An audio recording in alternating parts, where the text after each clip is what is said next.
सी आपके पास दो ऑप्शन होता है। एक तो आप अपना पैसा एक स्टॉक में लगा सकते हैं, correct. Right.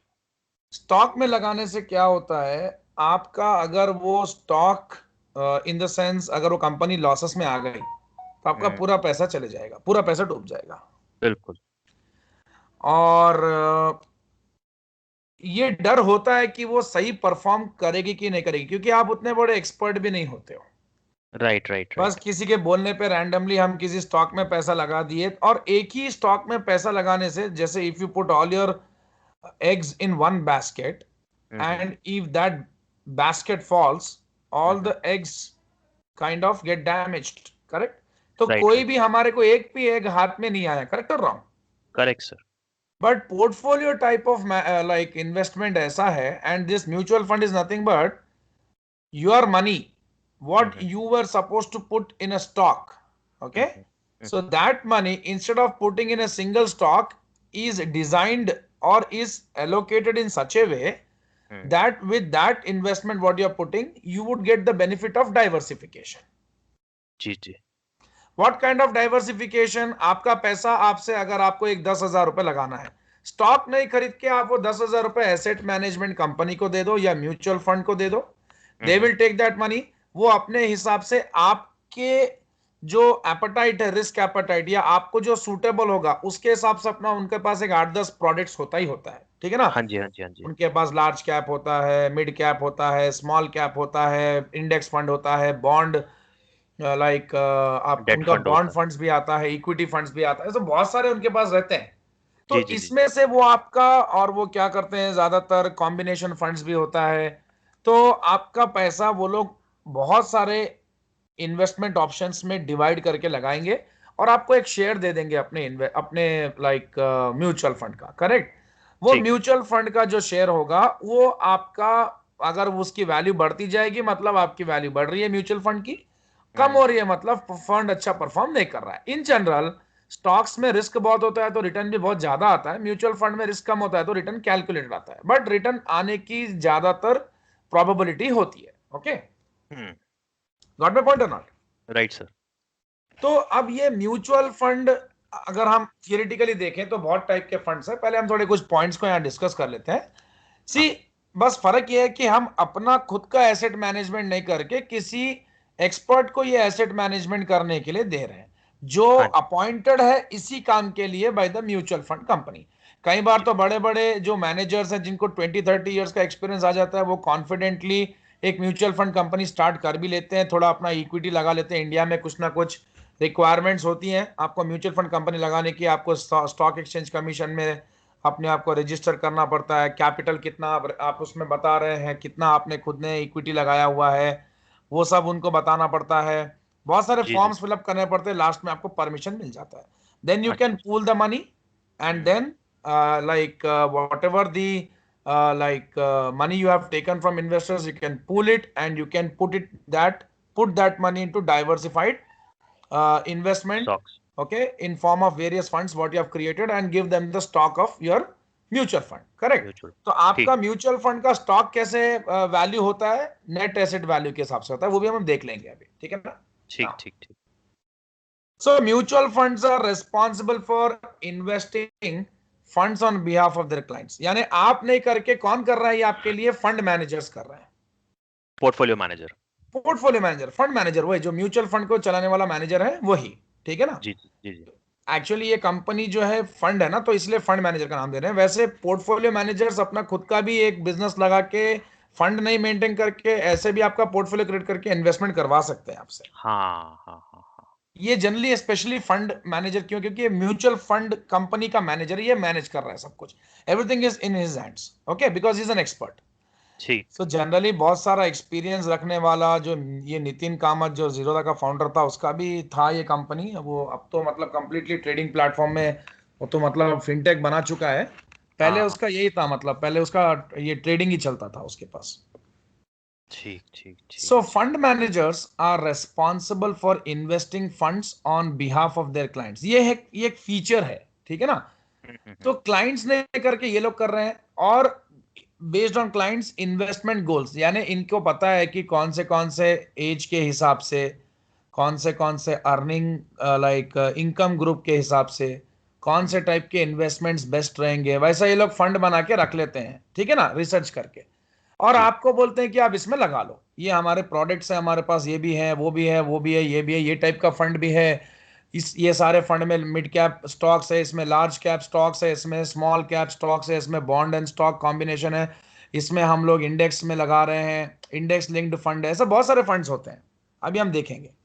So benefits of using fund managers include, fund managers को एक्सपर्टाइज होगा, large funds make it easier for diversification as opposed to smaller funds or when investors invest on their own, correct or wrong? बिल्कुल। आपको diversification तो वो लोग ही करके दे रहे हैं, एंड उनका ट्रांजैक्टिंग बना लार्ज, बनाए खिचड़ी, बना बना बनाए बना है, खिचड़ी बस होगी। आपको बस पैसा लगाना है और बस बेनिफिट लेके घर को जाना है। हाँ। Transacting larger trades is relatively cheaper than transacting smaller trades, मतलब आपको ओ, ट्रांजैक्शन कॉस्ट भी यहाँ कम पड़ता है। हम्म। अब म्यूचुअल फंड है तो कुछ नहीं, बहुत सारे लोगों का पैसा लिया जाता है, पूल अप किया जाता है, and then the money is then use to invest in securities such as stocks and bonds. Funds ये बहुत सारे स्टॉक एंड बॉन्ड में लगा देते हैं, ठीक है ना, उसका एक पोर्टफोलियो बना के वो फंड क्रिएट कर देते हैं, वो फंड में बहुत सारे स्टॉक्स और बॉन्ड्स पहले से ही इंक्लूडेड होते हैं उसके पोर्टफोलियो में, एंड उसमें पूरा पैसा आपका लग जाता है। जैसे अगर मैं एक फंड खरीद रहा हूं जिसका वैल्यू, नेट एसेट वैल्यू है 500 रुपीज, तो वो 500 रुपीज के फंड में मेरे बहुत सारे कंपनीज के स्टॉक्स एंड बॉन्ड्स इंक्लूडेड रहेंगे, करेक्ट और रॉन्ग? जी जी जी जी। और ये जो स्टॉक मैं ले रहा हूं, ये फंड का मैं एक शेयर खरीद रहा हूं, ओके, ये पूरे ओके। फंड का। हाँ। Now so the funds are operated by this basically fund man. Basis upon जितना हमने इन्वेस्ट किया हम उतना डिवाइड करके उतना परसेंटेज ही तो ले रहे हैं। हाँ, और नए नए लोग उसमें ऐड हो जाते हैं तो फंड की वैल्यू बढ़ जाती है, तो हमारा नेट एसेट वैल्यू भी बढ़ जाता है, करेक्ट और wrong? Right right right right. एक सेकंड आज, हाँ। एक मैसेज आया हुआ है, आराम से आराम। साई का मैसेज है, नेक्स्ट वीक से अटेंड करेगा। ऑल वेल ना? हाँ वाइफ के पास हाँ, गया वो वो। बोला ना, लाइक जॉब है ना, जॉब पर्पस के वजह से कभी इधर जाना आना रहता। हम्म। हाँ सही है। तो open ended and close ended, right? हाँ, ये अभी भी रहेगा, ये तो अभी हम देख लेंगे। अब इसमें क्या होता है, जैसे आपका, एक सेकेंड, हाँ।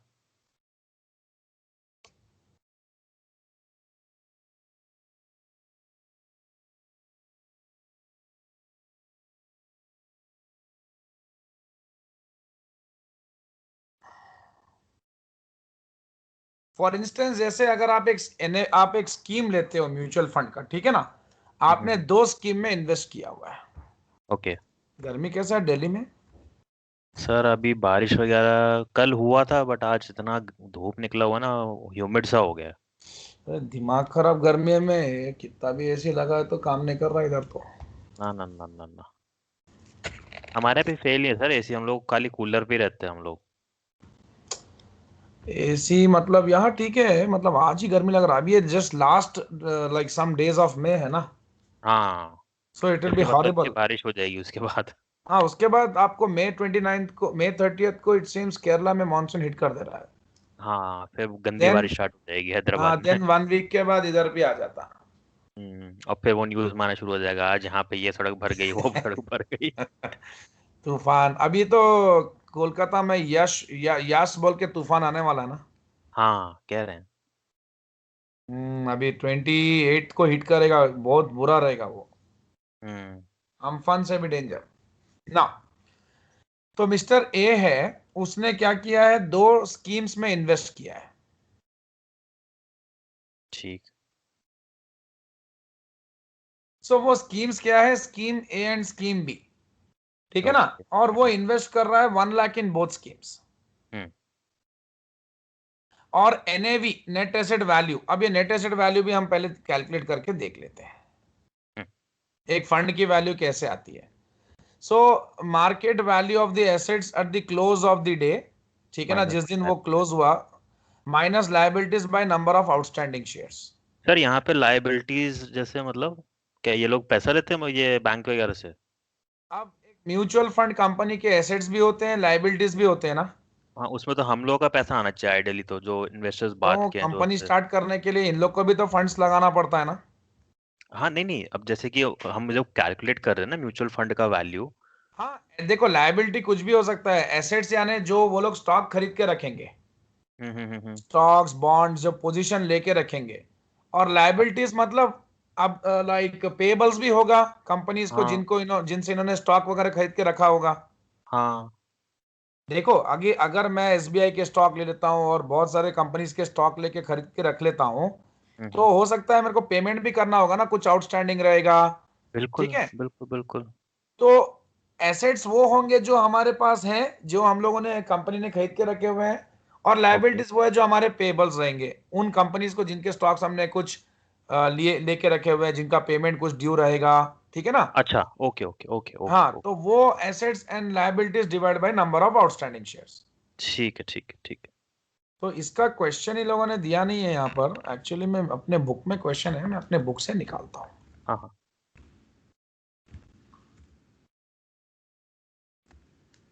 आपको क्लैरिटी आ जाएगा अभी। हाँ हाँ।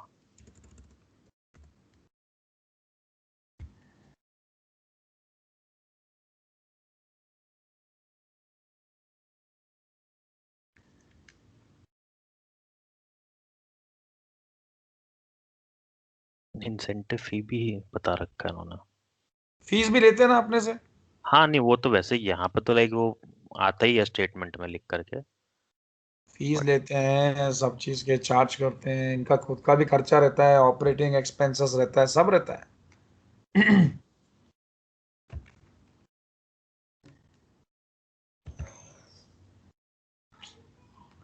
एक सेकंड, ओपन हो रही है बुक। हाँ हाँ आराम से।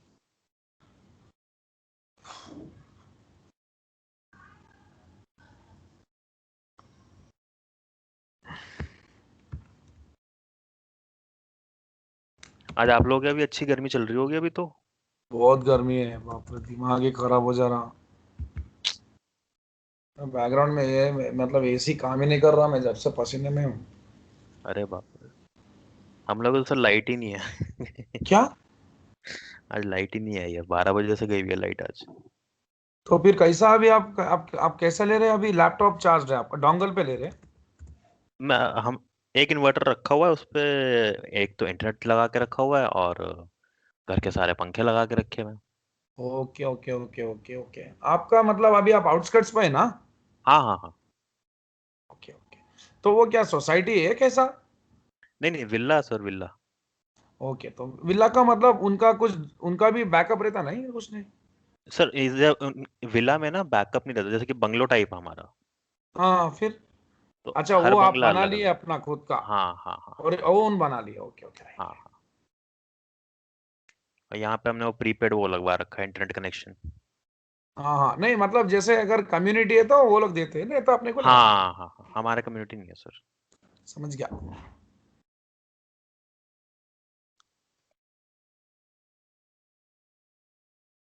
ये इसमें म्यूचुअल फंड्स अभी लेटेस्ट आया हुआ टॉपिक है, ये नया टॉपिक है। अच्छा। वो बुक भी नहीं रहनी उसकी। एक मिनट जरा एक उसमें देखते हैं गार्प के उसमें कौन सी बुक बताई है गई। मेरे पास, है बुक तो।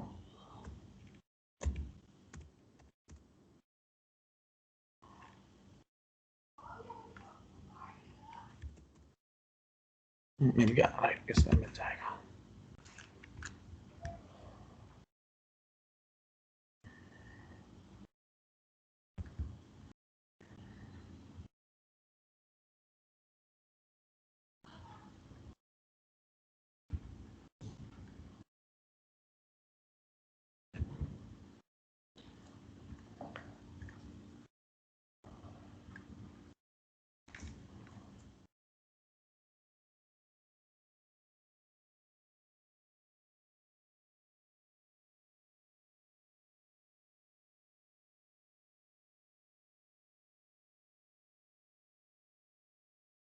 ये आपका आ गया एनएपी आ है। गया। सो नाउ अभी आप यहाँ देख सकते हैं, in order to calculate the net asset value the fund needs to know the current value of all the investment holdings, correct ना? मैंने वही हाँ बताया आपको। Right right right right. So जो इनके पास पूरे के पूरे इन्वेस्टमेंट इन लोग लेके रखे हुए हैं, जो कैश पोजीशंस वगैरह जो भी हैं, either in the form of cash, इनके पास जो कैश भी पड़ा हुआ है, या इन लोगों के पास इन्वेस्टमेंट्स इन लोग खरीद के रखे हुए हैं, स्टॉक्स, बॉन्ड्स एक्सेट्रा। तो और इनके लाइबिलिटीज भी जो होते हैं, मैंने आपको बताया है कि मैनेजमेंट फीस होती है, पेबल होती है कई बार, करेक्ट। राइट। एंड ये कंपनी है, कंपनी का मैनेजर को पेबल होता है कंपनी का, कंपनी की तरफ से, करेक्ट और रॉन्ग, कंपनी के बिल्कुल सर। लाइबिलिटीज, हाँ। बिल्कुल बिल्कुल। And the total number of shares outstanding, जो मतलब इन लोग का भी तो कुछ ना कुछ कैपिटल रहता है ना। कई बार ये हाँ लोग जी। भी लाइबिलिटीज, फंड में लाइबिलिटीज इनकी भी क्रिएट होती है, खुद का भी कैपिटल लगाना पड़ता है, और खुद का भी, इनका खुद का लाइक डेट फाइनेंस भी हो सकता है, कहीं पार्टनरशिप्स करके भी फंडिंग ले सकते हैं, करेक्ट और रॉन्ग। जी जी जी जी जी। तो लाइबिलिटीज इनके मैनेजमेंट फीस जो पेबल है, and other, and total number of shares outstanding. तो जनरली फंड की लाइबिलिटीज आप जब मानेंगे तो यहाँ देखिए आपको मालूम हो जाएगा। जनरली तो मैनेजमेंट फीस जो पेबल होती है वही उसकी लाइबिलिटी होती है, इन जनरल ज्यादातर वही है। अच्छा छोटा जी। मोटा लोन कुछ है तो अगर है, अगर इन्होंने लिया हुआ है कुछ छोटा मोटा लोन, तो वो भी हम्म। फंड की लाइबिलिटीज ही है, वो कंपनी की लाइबिलिटीज ही है, ठीक है ना। Right right right. So company का एक ओपन एंड म्यूचुअल फंड है। अब ओपन एंड म्यूचुअल फंड मतलब जितने भी लोग चाहें उसमें कभी भी ज्वाइन कर सकते हैं, उसके स्टॉक्स खरीद कर, और कभी भी वो फंड को बेचकर निकल सकते हैं उसमें से, ठीक है ना। तो ये ओके। ओपन एंड है। ओपन एंड मतलब एन नंबर ऑफ पीपल, कितने भी लोग जब चाहें फंड का स्टॉक खरीद सकते हैं एंड कंपनी से। इजी, मतलब इजी एंट्री और इजी एग्जिट हाँ, है ना। इजी एंट्री, इजी एग्जिट, और कभी भी फंड को बेचकर निकल सकते हैं वहां से। Right right right. किसी को बेचना नहीं है, फंड को ही बेचना है, ठीक है ना। हम्म। So open end mutual fund that owns this much billion in equities, देखो ये इनके असेट्स हैं, इन बॉन्ड्स एंड कैश, और इतना उनको मैनेजमेंट फीस पेबल है। एक्चुअली में आपको उतना मतलब डीपली इनके बारे में कुछ नहीं है ना, गार्प के करिकुलम में है। They are not focusing on the balance sheet of the mutual fund company. जी जी। अगर हाँ। आप म्यूचुअल फंड अगर म्यूचुअल फंड का चैप्टर पढ़े तो ये 50-60 पेज का चैप्टर निकल के आएगा, मेरे ख्याल से उससे ज्यादा ही होगा। पूरा हम्म। म्यूचुअल फंड को स्टार्ट करने से लेके, उसका परमिशन लेने से लेके, कंपनी स्टार्ट करने से लेके, उसमें ट्रस्टी होगा, स्पॉन्सर होगा, और वो स्पॉन्सर प्रोमोटर की तरह काम करेगा, फिर वो लोग खुद का इक्विटी लगा के, फिर कभी अगर इनको फंड रेज करना है तो अंडरराइटिंग भी करवा सकते हैं, ठीक है ना। बिल्कुल बिल्कुल। हाँ, तो इस तरीके से ये लोग कंपनी फॉर्म करते हैं, फिर उसके बाद इनके वो स्टॉक्स खरीदते हैं, पूल करके, मतलब स्टॉक्स खरीद के रखते हैं अपने पास, फिर लोगों का पैसा लेके उसको पूल करके इसमें लगा देते हैं, करेक्ट। करेक्ट तो सर। हाँ, तो ये सब का पूरा इनका मतलब फिर ये पूरा इसका अकाउंटिंग अलग होता है। हमारा जो फोकस है वो अकाउंटिंग पे नहीं है, हमारा फोकस सिर्फ जानना है कि म्यूचुअल फंड क्या मैकेनिज्म है, के कि ऊपर है। इन्वेस्टमेंट का तरीका है, और इसमें क्या रिस्क है क्या नहीं है, बस उतना ही है। राइट, तो मैकेनिज्म बेसिकली। इसमें लाइक आपका, क्योंकि मेरे पास एक, अगर आपको म्यूचुअल फंड के बारे में कुछ अच्छे से और इन्फॉर्मेशन चाहिए तो एक पीडीएफ में शेयर कर सकता हूँ। वो मतलब आईसीआई का पीडीएफ है, चार्ट अकाउंटेंट्स का, तो उसमें हम्म। काफी डिटेल में दिया हुआ है हम लोग का। वैसे मेरा पढ़ा हुआ तो है, मैं इसकी कंप्यूटेशन देखी जरूरत हुई नहीं है। है, अपने अपने को जरूरत नहीं है, बिल्कुल भी अपना काम ही नहीं है, अपने को आने मतलब इससे हटकर कुछ आने का नहीं है। ठीक है ठीक है ठीक है। जरूरत नहीं है डिटेल की, इतना डिटेल काफी है, मैं खुद ही शेयर कर दे रहा हूँ बहुत कुछ, और कुछ कुछ चाहिए अगर आपको लिंक वगैरह शेयर कर दूंगा आपको मैं आपके व्हाट्सएप पे, तो वो देख लेना हाँ वो बेटर है, वो बेटर। जब भी फ्री टाइम मिले, ठीक है ना। बिल्कुल बिल्कुल बिल्कुल। बट नॉट रिक्वायर्ड, क्योंकि अगर मैं बोलूं कि इसमें जो स्टार्ट करना है वो कंपनीज एक्ट का, कंपनीज लॉ का कॉन्सेप्ट हो जाता है। कॉन्सेप्चुअली हमारा रिस्क मैनेजमेंट है ना। तो हाँ जी हाँ जी हाँ जी। तो इसके एसेट्स ये हैं, इसके होल्डिंग्स, और इसकी लायबिलिटी है, सीधे सीधे मैनेजमेंट फी पेबल माइनस कर दिया एसेट में से लायबिलिटीज, और इसके आउटस्टैंडिंग शेयर्स ये हैं, तो आपको एनएवी आ गया। बिल्कुल। अब इन्वेस्टर्स को फंड में पैसे लगाना है तो उनको ये खरीदना पड़ेगा। हाँ, इतना इतने पे मतलब एक यूनिट वो खरीदनी हाँ, पड़ेगी इतने इस में वो एक एनएवी शेयर पे। होल्डिंग ले लेंगे उस फंड में, हाँ। Which is not calculated until the market. तो मार्केट जब क्लोज होता है ना ट्रेडिंग डे में, तब कैलकुलेट होता है। So if they wanted to invest this much, they would have exactly, तो इतने के लिए फंड वैल्यू से डिवाइड करो, इतने स्टॉक्स मिलेंगे उनको जब ट्रेडिंग डे खत्म हो, क्लोज हो जाएगा। Okay. Clear. Clear sir, clear.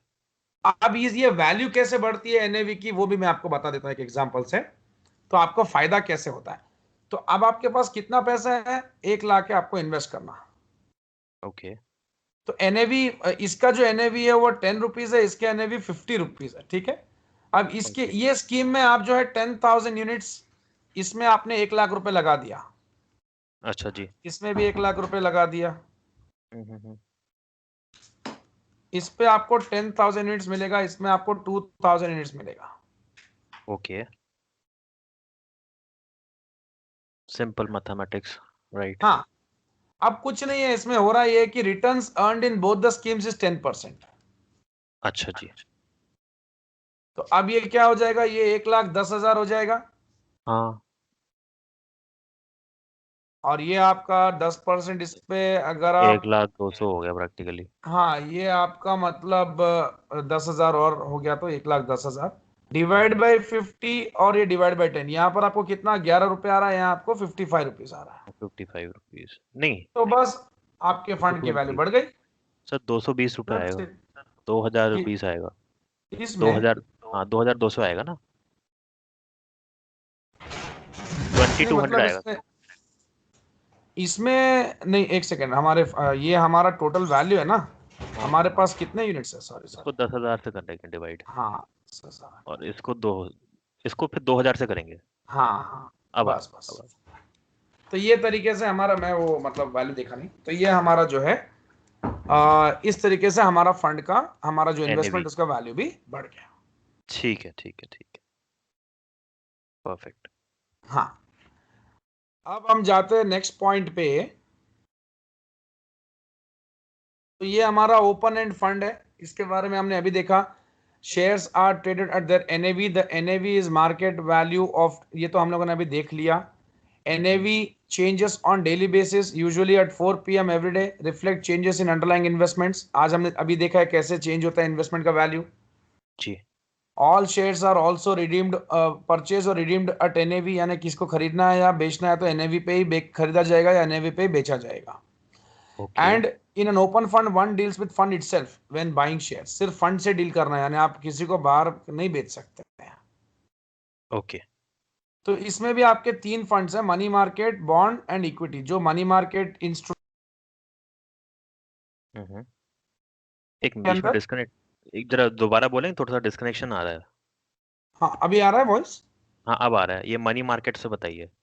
हाँ, मनी मार्केट जो है वो छोटा मोटा लाइक सिक्योरिटीज होते हैं ना, हाँ हाँ स्मॉल स्मॉल टर्म के छोटे मोटे सिक्योरिटीज, हाँ हाँ, जो 1 ईयर के अंदर के होते हैं।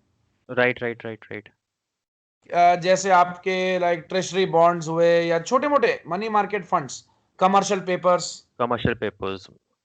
हाँ, तो कमर्शियल पेपर्स हुआ है आपका लाइक, और भी जो छोटे, जो स्मॉल टर्म के लिए छोटे मोटे बॉन्ड्स जो रेस कंपनीज बेचकर पैसा लाइक रेस करती है अपने लिए, तो उनमें हम्म। अगर आप लगाते हो तो मनी मार्केट फंड्स है। तो ये फंड्स का फोकस सिर्फ स्मॉल टर्म इन्वेस्टमेंट्स पे है।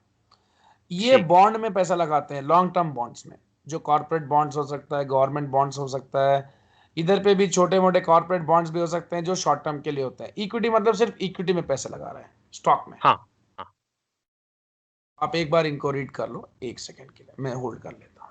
हाँ जी। और यहाँ पर एक कॉन्सेप्ट आएगा ट्रैकिंग एरर का, मैं आपको बता दूंगा, उसका टेंशन नहीं है, एक बार आप रीड कर लो, मैं ट्रैकिंग एरर बता दूंगा आपको। हाँ जी।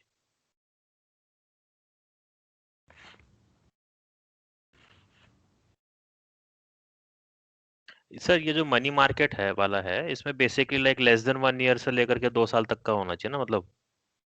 लेस देन 1 ईयर ही है बस मनी अच्छा, मार्केट में। Okay okay. हाँ, इसमें क्या है, इंटरेस्ट रेट्स भी आपको ज्यादा मिल जाता है क्योंकि रिस्क कम है इसके अंदर में। Right right right right right. हम्म।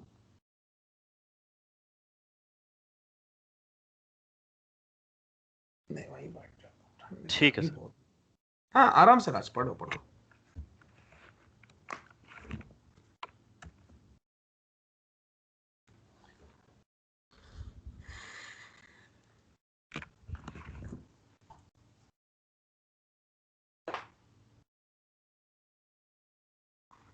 सर हमारा एनपीएस वगैरह का जो फंड चलता है वो किस में चलो, वो हाँ, किस में आना चाहिए? कौन सा? जैसे जैसे LIC वगैरह के नहीं चलते पेंशन फंड्स? चलते हैं ना पेंशन फंड्स, मतलब आपका पैसा लेके वो लोग पेंशन फंड कंपनी में लगाते हैं। अच्छा। आपसे पैसा लेते हैं, और पेंशन फंड्स होता है ना, उसमें वो एक अलग इंस्ट्रूमेंट है ना, उसमें लगा देते हैं। फिर ओके। वो लॉन्ग टर्म के लिए होता है, फिर जब रिटायरमेंट का एज आता है तब फिर आपको वो राइट लोग राइट। या तो लमसम में जो भी रिटर्न के साथ जो भी आता है, रिटर्न के साथ इतने हम्म। साल से जो आपका पैसा उसमें हर मंथली जो जो भी कंट्रीब्यूशन जाता गया, वो पूरा हम्म। कंट्रीब्यूशन इकट्ठा करके कहाँ गया? पेंशन फंड में गया, पेंशन फंड में गया, नॉट म्यूचुअल फंड। जी जी जी जी जी।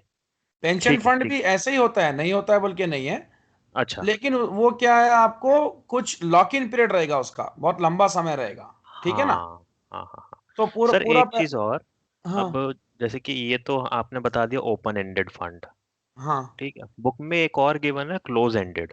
हाँ, है ना, मैं अभी आगे आऊंगा।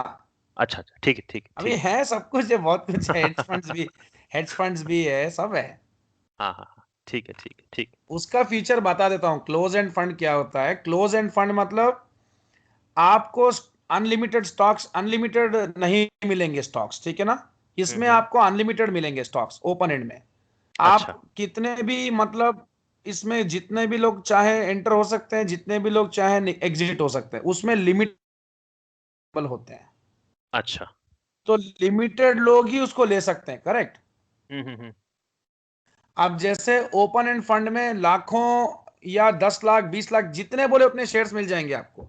क्लोज एंड में नहीं मिलेगा, उसमें एक लिमिटेड शेयर्स ही इशू किए जाते हैं फंड के। अब अब किसी को उसमें इंटरेस्ट है खरीदना है, तो वो जो फंड होल्ड कर रहा है उससे खरीद लो। लाइक स्टॉक अच्छा। मार्केट में स्टॉक्स होते हैं ना, स्टॉक हाँ हाँ, अनलिमिटेड तो नहीं इशू होते हैं। बिल्कुल बिल्कुल। एक कंपनी को जितना ऑथराइज्ड कैपिटल चाहिए, उसके हिसाब से प्लान करके वो लोग अपने लाइक इशू करते हैं शेयर्स। और वो जितने इशू हो रहे हैं उतने ही मार्केट में सर्कुलेट होते हैं, उतने ही मार्केट में आउटस्टैंडिंग रहते हैं, करेक्ट? हाँ जी हाँ जी हाँ जी। तो उसको खरीदना है किसी और को, तो वो सेकेंडरी मार्केट में जाके, मतलब या तो वो जो होल्ड कर रहा है उससे खरीद सकता है, हम्म। कंपनी से वापस नहीं खरीद सकता। करेक्ट और wrong? Correct sir, correct correct correct. आप शेयर्स जो होते हैं कंपनी से नहीं खरीद सकते हैं आप, जब तक वो एडिशनल सेकेंडरी कैपिटल लेके मार्केट। ना आए।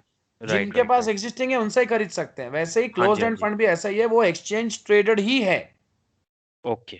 जिसमें आप जो एक बार फंड को खरीद लेता है, फिर सेकेंड टाइम वो उसको एग्जिट करना है तो फंड को नहीं, किसी और को बेच के एग्जिट कर सकता है मार्केट से।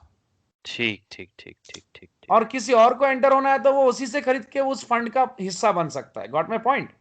Got it sir. जैसे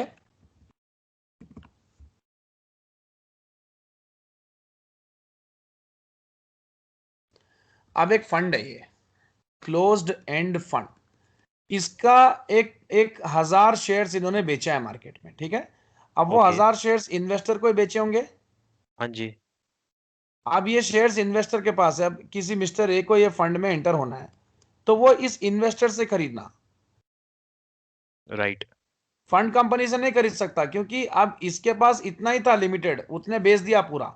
अब इसको खरीदना है वो इससे खरीदेगा, और फिर ये ओनरशिप ले लेगा, फिर किसी और को खरीदना है वो इससे खरीदेगा सेकेंडरी मार्केट में। एंड ये समझ गया समझ एक्सचेंज गया। ट्रेडेड होते हैं, दैट्स इट। हाँ, just like stocks. Just like stocks, बस उतना ही है, एडिशनल फीचर है इसमें ना।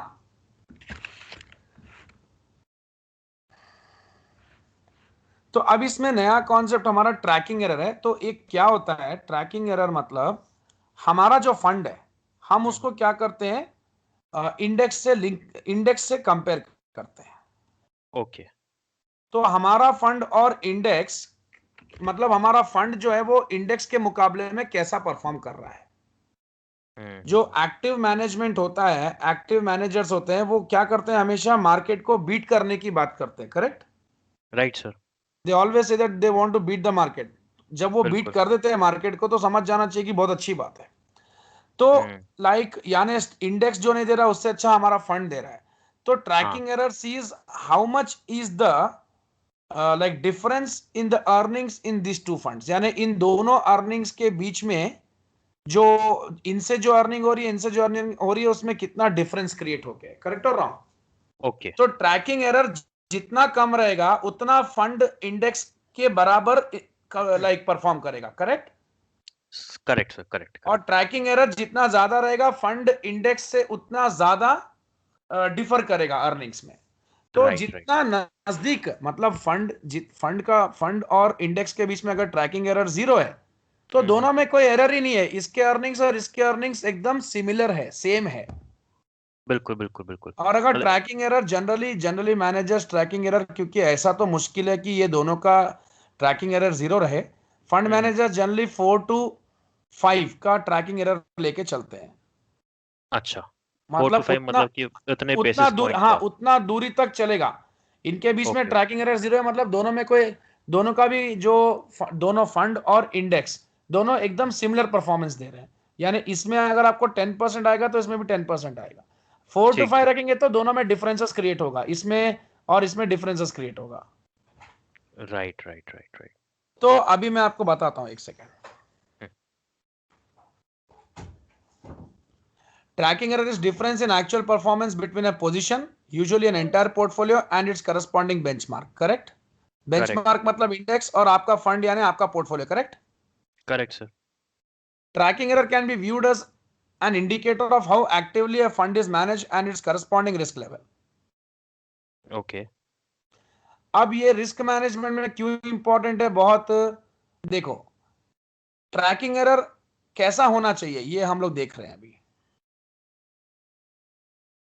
जी जी। सब बेसिकली हम लोग तो यही निकालेंगे ना कि अगर हमारा इतना एरर है तो हम लोग एक दिन में इतना लॉस मतलब हो सकता है। हाँ, एरर, हमारा एरर नैरो होना चाहिए और कुछ नहीं है। देखो, आप हम्म आपके सामने देख सकते हैं, hmm return from the portfolio and return from the index, इन दोनों का डिफरेंस ही ट्रैकिंग एरर है। यानी जी। अल्फा जो होता है, हम्म, अल्फा क्या होता है, अल्फा मतलब जो एक्सपेक्टेड रिटर्न आपका है हम्म, सीएपीएम के हिसाब से, हाँ हाँ। और जो रिटर्न आपको मिल रहा है वो ज्यादा मिल रहा है एक्सपेक्टेड से, तो अल्फा क्रिएट होता है। करेक्ट? Right right right. और यहां पर भी वो वैसे टाइप का कॉन्सेप्ट है। ट्रैकिंग एरर मतलब जो रिटर्न और इंडेक्स के बीच में जो डिफरेंस, मतलब इंडेक्स के रिटर्न से और जो हमारा फंड, म्यूचुअल फंड का रिटर्न, इन दोनों में जो डिफरेंस क्रिएट हो रहा है वो ट्रैकिंग एरर से हो रहा है। अगर जितना कम होगा ये ट्रैकिंग एरर, उतना दोनों भी सिमिलर परफॉर्मेंस दे रहे हैं। जितना ज्यादा बड़ा एरर होगा उतना दोनों भी अलग तरीके का परफॉर्मेंस दे रहे हैं, यानी इंडेक्स से बहुत दूर है हम। यानी इंडेक्स के बराबर, इंडेक्स के मुकाबले में हमारा परफॉर्मेंस बहुत डिफर कर रहा है, बस उतना ही है। अच्छा बुरा नहीं है, अच्छा हम्म, बुरा तो रिटर्न को देख के मालूम हो जाएगा। ठीक ठीक ठीक। सही आप बात है। यहां पर एक छोटा एग्जांपल ले लो, इसको 10% लगा लो, इसको 10% लगा लो, तो क्या हो रहा है? जीरो है। और अगर यहां पर अगर आपका रिटर्न जो है वो अगर टेन 12 है। परसेंट है और इंडेक्स का रिटर्न आपका 12 है, तो आपका ट्रैकिंग एरर -2 आ रहा है। -2 आ रहा है। Right right. तो मतलब आप मार्केट को बीट कर पाए क्या? नहीं, हम पिटेगा आप उल्टा। इंडेक्स को बीट कर पाए क्या? नहीं नहीं नहीं। हाँ, और अगर आपका रिटर्न, इंडेक्स का रिटर्न 15% है और रिटर्न फ्रॉम द पोर्टफोलियो 10% है, तो आपका ट्रैकिंग एरर कितना हो गया? -5। सर आप कह रहे हो कि हमारा पोर्टफोलियो से नहीं नहीं, 15 है और मेरी बात को आप एक बार प्लीज समझो, मैं क्या बोल रहा हूँ, फिर से रिपीट करता हूँ, कोई प्रॉब्लम नहीं है। हाँ हाँ। देखो, आपको रिटर्न्स इससे भी आ सकता है, रिटर्न इससे, मतलब इंडेक्स का एक रिटर्न राइट। चल रहा है, एवरेज रिटर्न हाँ होता है वो। करेक्ट? हाँ हाँ। टॉप मोस्ट कंपनीज इंडेक्स का पार्ट होती है, उसका एक रिटर्न आता है, और आपका पोर्टफोलियो का रिटर्न आता है। आपका पोर्टफोलियो का रिटर्न है 10% और इंडेक्स का रिटर्न है 15%। ट्रैकिंग एरर कितना है? -5। तो इसका मतलब माइनस। क्या है? Index is better performing than your portfolio. Right right right. और अगर मैं इसको 12 कर दूं तो, अगर इसको 12 इसको 10 कर दूं तो -2। -2। so you are trying to near yourself to the index. Right right अब राइट मैं राइट। इसको 10 कर दूं तो tracking error zero. Zero. That means right both right are performing well right and right equivalent. अगर मैं इसको राइट। 12 कर दूं, इसको 10 कर दूं तो चलेगा पॉजिटिव ना वो रिटर्न है। ट्रैकिंग एरर आपको? हाँ जी हाँ जी हाँ जी। आपका जो फंड है या आपका जो रिटर्न है वो इंडेक्स से ज्यादा है। हाँ। तो मैंने आपको 4 to 5 जो बता के चला था, 4 to 5 का ये लोग मेंटेन करना चाहते हैं। मतलब अगर हमारे को यहाँ पर 15% हो जाए या 10% हो जाए, तो व्हाट्स योर ट्रैकिंग एरर? 5। तो अच्छा ही है ना, अपना अपना फंड अच्छा परफॉर्म बिल्कुल कर रहा है ना। बिल्कुल बिल्कुल बिल्कुल। That's it. ठीक है ठीक है ठीक ये देखिए, रिटर्न ऑफ द मैनेजर और fund and return of the benchmark. तो अब मैं आपको जो ट्रैकिंग एरर में आपको प्रूफ कर रहा हूं, डिफरेंस ही आपको बता के प्रूफ कर रहा हूं। करेक्ट? है। Right right. एंड उससे मैं क्या प्रूफ कर पा रहा हूं कि ट्रैकिंग एरर अगर जीरो रहेगा तो ऑलमोस्ट दोनों सेम रिटर्न दे रहे हैं। और अगर हमारा रिटर्न, हमारे फंड में रिटर्न ज्यादा आ रहा है तो हमारा परफॉर्मेंस अच्छा है, लेकिन हमारा रिस्क भी अच्छा है हमारे में। डेफिनेटली बिल्कुल दोनों में कंपेयर करने पे रिस्क भी हमारा ज्यादा है, बल्कि रिटर्न भी हमारा ज्यादा होगा, हमारे फंड में राइट बीटा भी ज्यादा होगा। Right right right right right. Correct. अब आप देखिए, if the XYZ company mutual fund returns are this in a year, but the Russell 2000 benchmark returns are this, so then using the first formula we would say that XYZ mutual fund has a tracking error of this much. Correct correct correct. Correct sir. So हाँ, तो हमारा return ज्यादा आ रहा है, यानी tracking error इतने का create हुआ, ठीक है, अच्छा है हमारे लिए, कोई प्रॉब्लम नहीं है हमारे को। ओके। लेकिन हाँ, नेगेटिव हो गया मतलब हमारा रिटर्न कम है, उसका रिटर्न ज्यादा हाँ है। That's हाँ हाँ हाँ। so now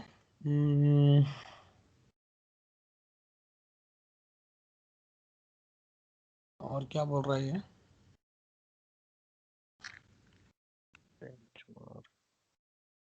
asset capitalisation. Generally हमारा जो जनरली एक बात बताऊं मैं, नेगेटिव आने का चांस तो होता ही नहीं है इन जनरल। मैक्सिमम जो पोर्टफोलियो वो बनाता है, वो बनाता ही ऐसा है कि हम मार्केट को बीट करें, क्योंकि जो टॉप मोस्ट स्टॉक्स भी लेता है, थोड़े रिस्की भी लेता है, वो कॉम्बिनेशन में बनाता है। हाँ हाँ हाँ।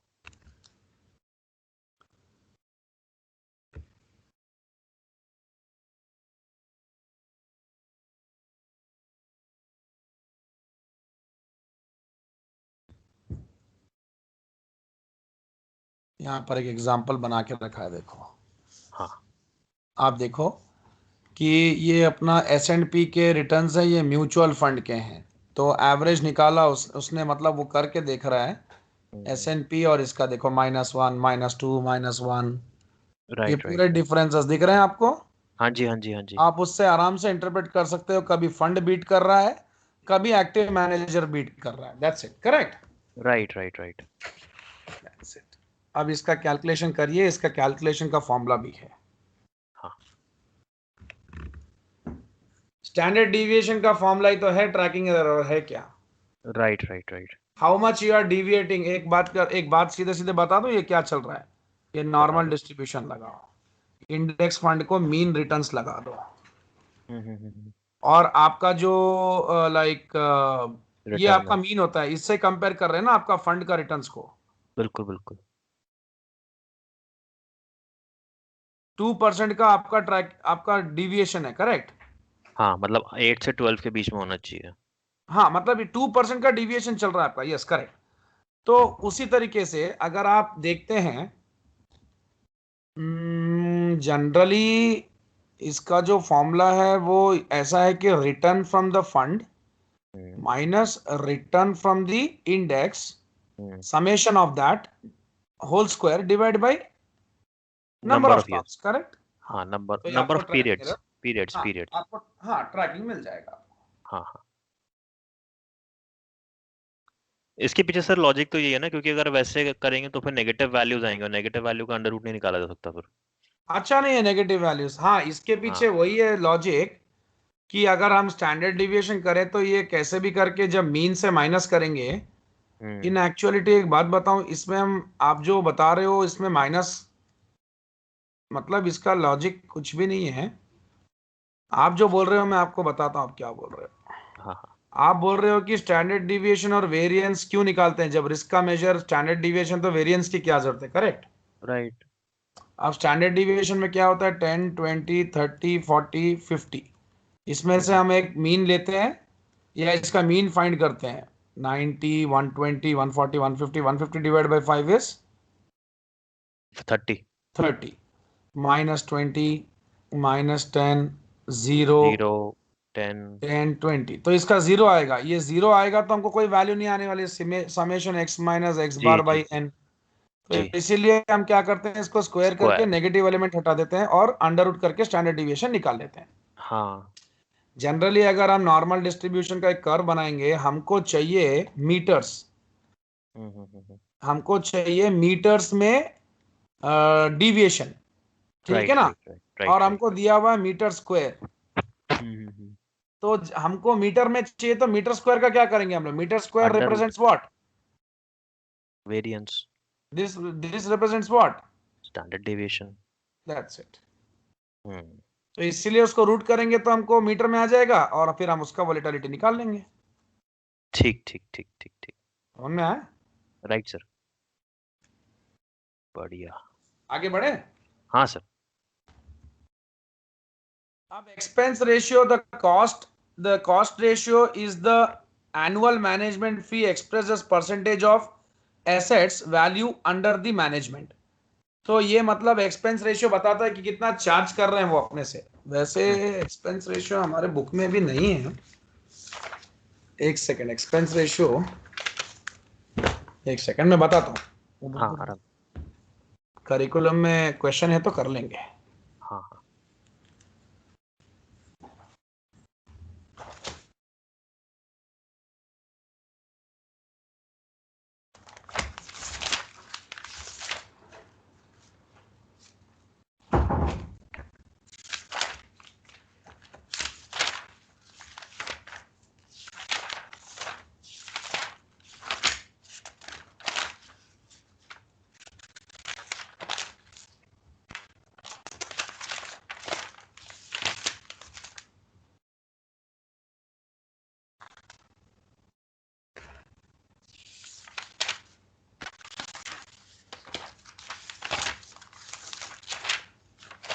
एक्सपेंस रेशियो नहीं है। ठीक, एक सेकंड। हाँ।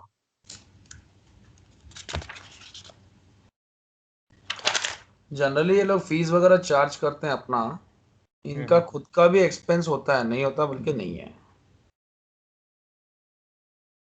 चलिए हम एक एग्जांपल देख लेते हैं।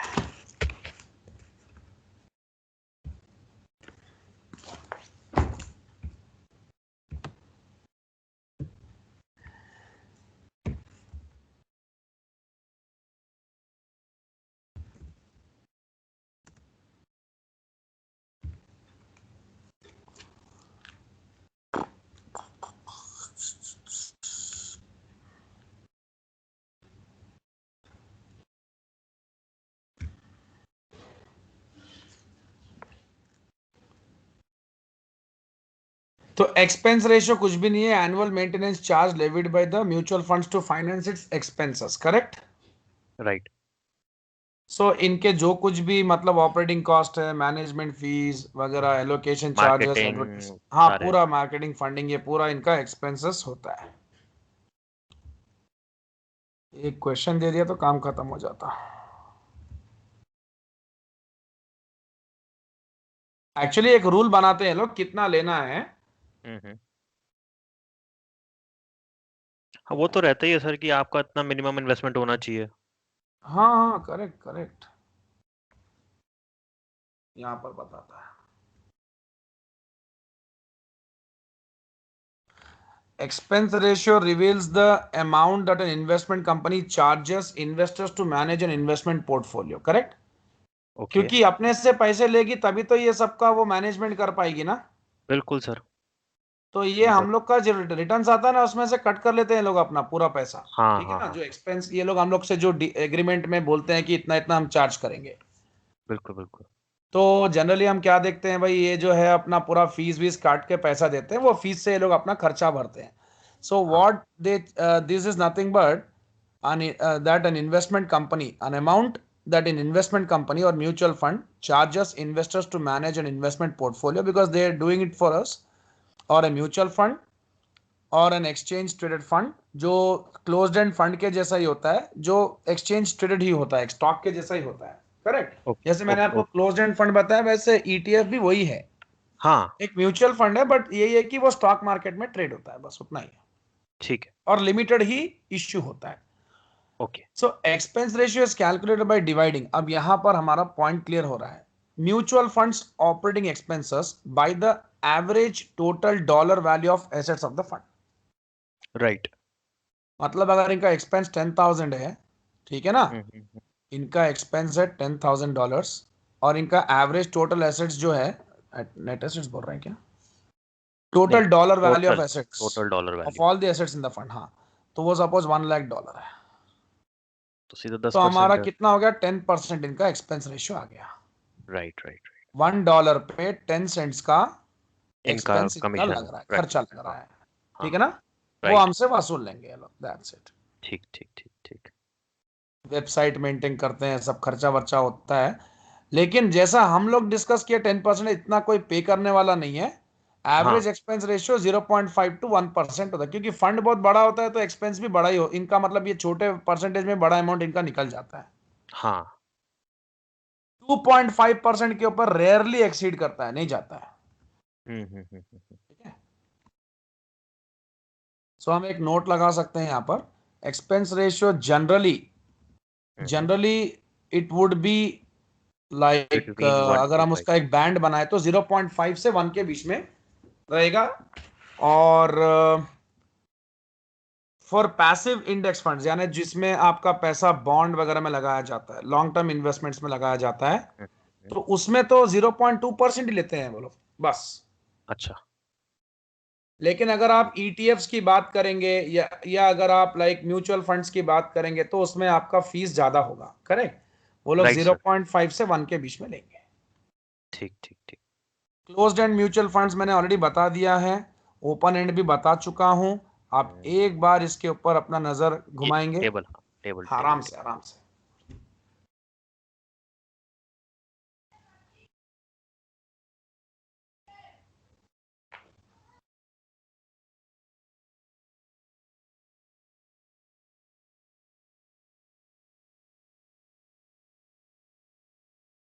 यहाँ पर ये लोग वेरिएबल है, जितना राइट। बोले उतना करते हैं। ये यहाँ पर इन लोग कुछ ही अमाउंट, कुछ फिक्स ही है। मतलब क्वांटिटी में बेचते हैं।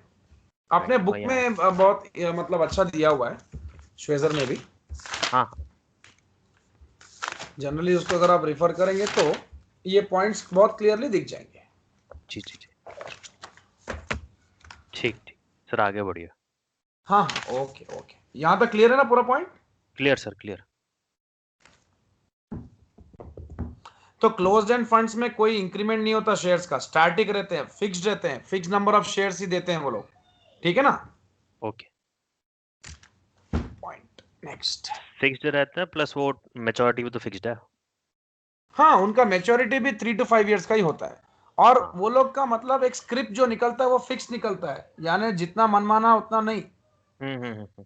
और मतलब जितना एक बार के लिए बेच दिया बस बेच दिया, अब बाकी किसी और को लेना है तो दूसरे वो इन्वेस्टर से ले लो। Right right right. ईटीएफ भी अभी क्लोज कर दिया हम लोग, इसको भी रीड कर दो। अनडिजायरेबल ट्रेडिंग बिहेवियर में जाएंगे।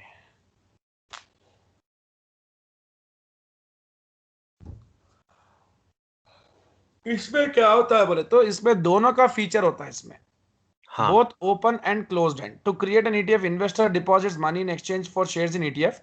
ETF are then traded like shares of any other company. ठीक है ना। Right. Investors are allowed to give up their shares in exchange for underlying assets. तो आपको समझ में आया। हाँ जी। So investors can also obtain additional shares by adding assets with some components at those already in the ETF. यानी और भी ये लोग इन्वेस्ट करके उसमें और भी अपना शेयर होल्डिंग बढ़ा सकते हैं। हाँ, तो ये ट्रेडेड है आफ्टर ऑल। ये आफ्टर ऑल बहुत ही एक, ट्रेडेबल है। हाँ, ये इनोवेटिव ट्विस्ट है, लाइक ओपन एंड और क्लोज एंड का कॉम्बिनेशन है ये। सही है। तो इसमें क्या होता है कि आपको मैं कुछ पॉइंट्स रीड करता हूं। हाँ। Exchange traded funds represent an innovative twist in an open end mutual fund. They enable instant diversification, यानी ओपन एंड के जैसा ही है, जितने मर्जी आना है आओ, जितने इन्वेस्टर्स इन्वेस्ट करना है करो, और जितने लोगों को निकलना है निकल जाओ। Right right right. So they enable instant diversification like an open-end fund, but they are exchange traded. तो ये फिर closed end के जैसा हो गया। जी जी जी। So which means they trade throughout the day in the open market. market, just like closed end fund. ठीक है ना। ठीक तो सर, एक चीज like वो बताइए। क्या, एक चीज बताइए, हमने ना हाँ ओपन में एक चीज पढ़ी थी दैट उनका जो वैल्यू होता है हर रोज 4 बजे के आसपास कैलकुलेट हो रहा हाँ, हाँ, स्टॉक है मार्केट ना। में। हाँ, अब मेरा जो सवाल आ रहा है वो यही है, it is same for the exchange traded funds also. इनका तो उस दिन खत्म हो गया, इनका तो क्या है, नेक्स्ट ट्रेडिंग डे को फिर तय होता है। फिर मतलब स्टॉक मार्केट में जैसे डिमांड सप्लाई फोर्सेस स्टॉक के वैल्यू को बढ़ाते कम करते वैसा ही है। ठीक है ठीक है ठीक। तो वो जो 4 बजे वाला रूल है वो तीनों में कॉमन है ना। हाँ, ट्रेडिंग डे का, यस। ठीक है बस बस ये एक्सचेंज ट्रेडेड नहीं है, ये क्लोज्ड एंड और ये एक्सचेंज ट्रेडेड है। राइट। ठीक है ना? ठीक है। तो इसमें और क्या पॉइंट्स है, इसमें कैसा बोलता है कि आप इसमें कभी भी आप इसमें पूरे दिन ट्रेड कर सकते हैं, आप स्टॉप ऑर्डर्स यूज कर सकते हैं, लिमिट ऑर्डर्स यूज कर सकते हैं, शॉर्ट सेलिंग कर सकते हैं, जो करना कर सकते हैं ईटीएफ में। अच्छा। लाइक स्टॉक, जैसे स्टॉक में ट्रेडिंग कर रहे हैं वैसा ही है, और कुछ। राइट। और इसमें क्या होता है, इसका मैनेजमेंट फीस ज्यादा होता है, इसके वजह से आप रिटर्न भी ज्यादा मांगते हो इसमें। करेक्ट। करेक्ट। और ठीक है, इतना ही है, और कुछ तो नहीं है इसके अंदर। ठीक। अभी हेज फंड आएगा ना। Next point, undesirable trading behavior. In most jurisdictions, mutual funds and ETFs are significantly regulated to ensure that complete and accurate financial information is given to prospective investors. में disclosure ज्यादा करना है आपको, right. हर चीज का disclosure करना है. Despite the regulation, some undesirable trading behavior in mutual funds include late trading. This involves using market developments that occur after 4 p.m. to cancel or to carry out trade, an offense that is punishable by law. अच्छा। ऐसा करते हैं लेकिन नहीं करना चाहिए, पकड़ा गया तो हो जाएगा. बिल्कुल। ये सब फ्रॉडलेंट काम है, और क्या है. सही बात है, पैसे बनाने के लिए फ्रॉडुलेंट काम है। हाँ, तो मतलब ये अनऑथराइज्ड ट्रेडिंग में क्या करते हैं वो, 4 बजे के बाद, this involve using market developments that occur after 4 PM to hmm. Cancel और टू कैरी आउट ट्रेड. यानी 4 बजे यहाँ बंद कर देना है दुकान, लेकिन 4 बजे के बाद काम फिर क्या होता है। मार्केट में ट्रेंड्स देखा जा रहा है या कुछ इंफॉर्मेशन कुछ मिल रही है, उसके हिसाब से ये लोग ट्रेड करवा देते हैं. मतलब कई जगह पे करवा रहे हैं कि आप इसके हम्म। बाद भी कर लो बोल के. समझ में आ रहा, मतलब देख लेते हैं कि कितना ज्यादा लोगों ऊपर का, जा रहा है। मतलब ट्रैफिक कैसा है, ज्यादातर लोग खरीदने में, लाइक अगर इंटरेस्टेड दिख रहे हैं तो इनका तो फंड बिकता है ना. बिल्कुल। हाँ, तो स्टॉक जैसा ही है, तो जितना स्टॉक बिके तो इनका मतलब मैनेजमेंट फीस निकलता है, इनका पैसा निकलता है, तो ये लोग उसको करवाते हैं. जनरली वैसा नहीं करना है. हाँ। Market timing is bought about by existence of stale prices that do not reflect recent information or those that differ due to time zone differences. Okay, क्योंकि ओके। time zone differences होते हैं ना. So market timing is not illegal, however it requires large funds for it to be worthwhile. मतलब बड़े बड़े funds ही इसमें खेल सकते हैं, जो लाइक अब यूएस की बात कर रहे हैं तो यूएस में अलग अलग टाइम है. आप न्यूयॉर्क का टाइम देखो और उधर पर फार वेस्ट का टाइम देखो, टाइम जोन डिफरेंसेस होता है यूएस में. बिल्कुल सर, बिल्कुल। हाँ, तो 1-2 घंटा या 2-3 घंटे का डिफरेंसेस भी चलता है, इट सिम्स, जहां तक मैंने सुना है. हाँ। तो ये मतलब इलीगल नहीं है, बट इसका फायदा भी उठा रहे हैं. लेकिन ये हर कोई नहीं कर सकता, बड़े बड़े कंपनी कर सकते हैं जिनका बहुत बड़ा नेटवर्क है. हाँ। Front running tailgating, this is where traders use acquired information to trade for themselves. ये तो गलत है ना. बिल्कुल सर। ये तो ट्रेडर्स नहीं मतलब कर सकते, इनसाइडर लेकिन काम कर लिया। हाँ, and directed brokerage.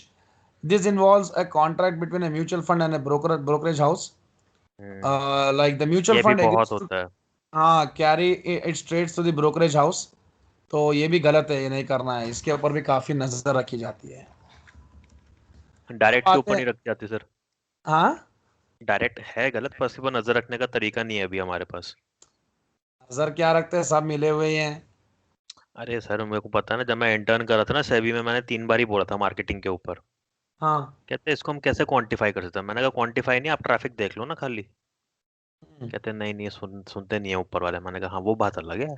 कोई नहीं सुनता, सबको पैसा बनाना है. बस आप कहीं से उनको ये बता दो ना कि इसमें 50 से 70% का रिटर्न ऐसे ऊपर नीचे हो जाता है, हम्म. फिर ये लोग हो जाते हैं तैयार कि हाँ अब कद्दू कटेगा तो सब में बटेगा। तो अब हमारा जो नेक्स्ट पॉइंट है हेज वो है फंड्स। Hedge funds. अब ये नए टाइप का फंड है तो ये म्यूचुअल फंड का ही टाइप, लेकिन ये बहुत फ्लेक्सिबिलिटी देता है आपको, ओके। क्योंकि आप इसमें डेरिवेटिव का यूसेज ये सब कर सकते हो. वैसे ईटीएफ में भी हम यूज कर तो सकते हैं, कॉल ऑप्शन ये सब वगैरह, हम्म। और हेज फंड्स में भी कर सकते हैं. ठीक है ना, बहुत सारे स्ट्रैटेजीज बना सकते हो आप इसमें, मर्जी है वैसा. लेकिन हम्म। इसका एक है प्रॉब्लम, हम्म। और ये लोग मतलब बहुत हद तक मार्केट को बीट करके चलते हैं हेज फंड्स में, क्योंकि बहुत सारे स्ट्रैटेजीज लगा सकते हैं ना, आर्बिट्राज ये वो सब कर सकते हैं इसके अंदर में लोग. Right. So hedge funds are alternative investments that utilize pooled funds and use different investment strategies to earn active returns. वही मैंने आपको बताया, ज्यादातर active right. Managers hedge fund पे फोकस रखते हैं, लेकिन बहुत बड़े बड़े फंड्स होते हैं, छोटा मोटा फंड नहीं होता, बहुत बड़े स्केल पे इन्वेस्टमेंट करने वाले लोग ही इसमें वेलकम है। हाँ, रिच जैसे रिच या ब्लैकस्टोन। वेल्थी इंडिविजुअल्स, हर कोई बंदा नहीं, अपने जैसे नॉर्मल आदमी लोग लाइक मतलब मैं अपनी बात कर रहा हूँ, नहीं जा सकते। ब्लैकस्टोन का ऐसा बहुत बड़ा हेज फंड। हाँ मतलब इन लोग का है, और बड़े बड़े कंपनीज इन्वेस्टर्स ही जा सकते हैं उसमें। बिल्कुल, यस बिल्कुल। आपने बोला, ब्लैकस्टोन तो ये वही करता है ना, पूल करके इन्वेस्टमेंट करता है रियल एस्टेट वगैरह में, बहुत सारे यस, इन्वेस्टमेंट्स में। यस। हैदराबाद में आए दिन हाईटेक सिटी के प्रोजेक्ट्स इन्वेस्ट करता रहता है रियल एस्टेट में। अच्छा। हाँ हैदराबाद में हाईटेक सिटी में बड़े बड़े बिल्डिंग जो बन रहे हैं, सब बन रहे हैं, हजारों करोड़ के इन्वेस्टमेंट है, ब्लैकस्टोन से ही तो आता है फंडिंग। स्टार्टअप्स को भी करता है ना वो। हाँ, यूएस अभी स्टार्ट यूएस किया के ना बहुत उन्हें। सारे लोग मिलके, बड़े बड़े वेल्थी इंडिविजुअल्स मिलके बनाए ना उसको, ब्लैकस्टोन को। सर पहले खाली यूएस सेंट्रिक था, अब ये जो है ना यूएस और चाइना सेंट्रिक है।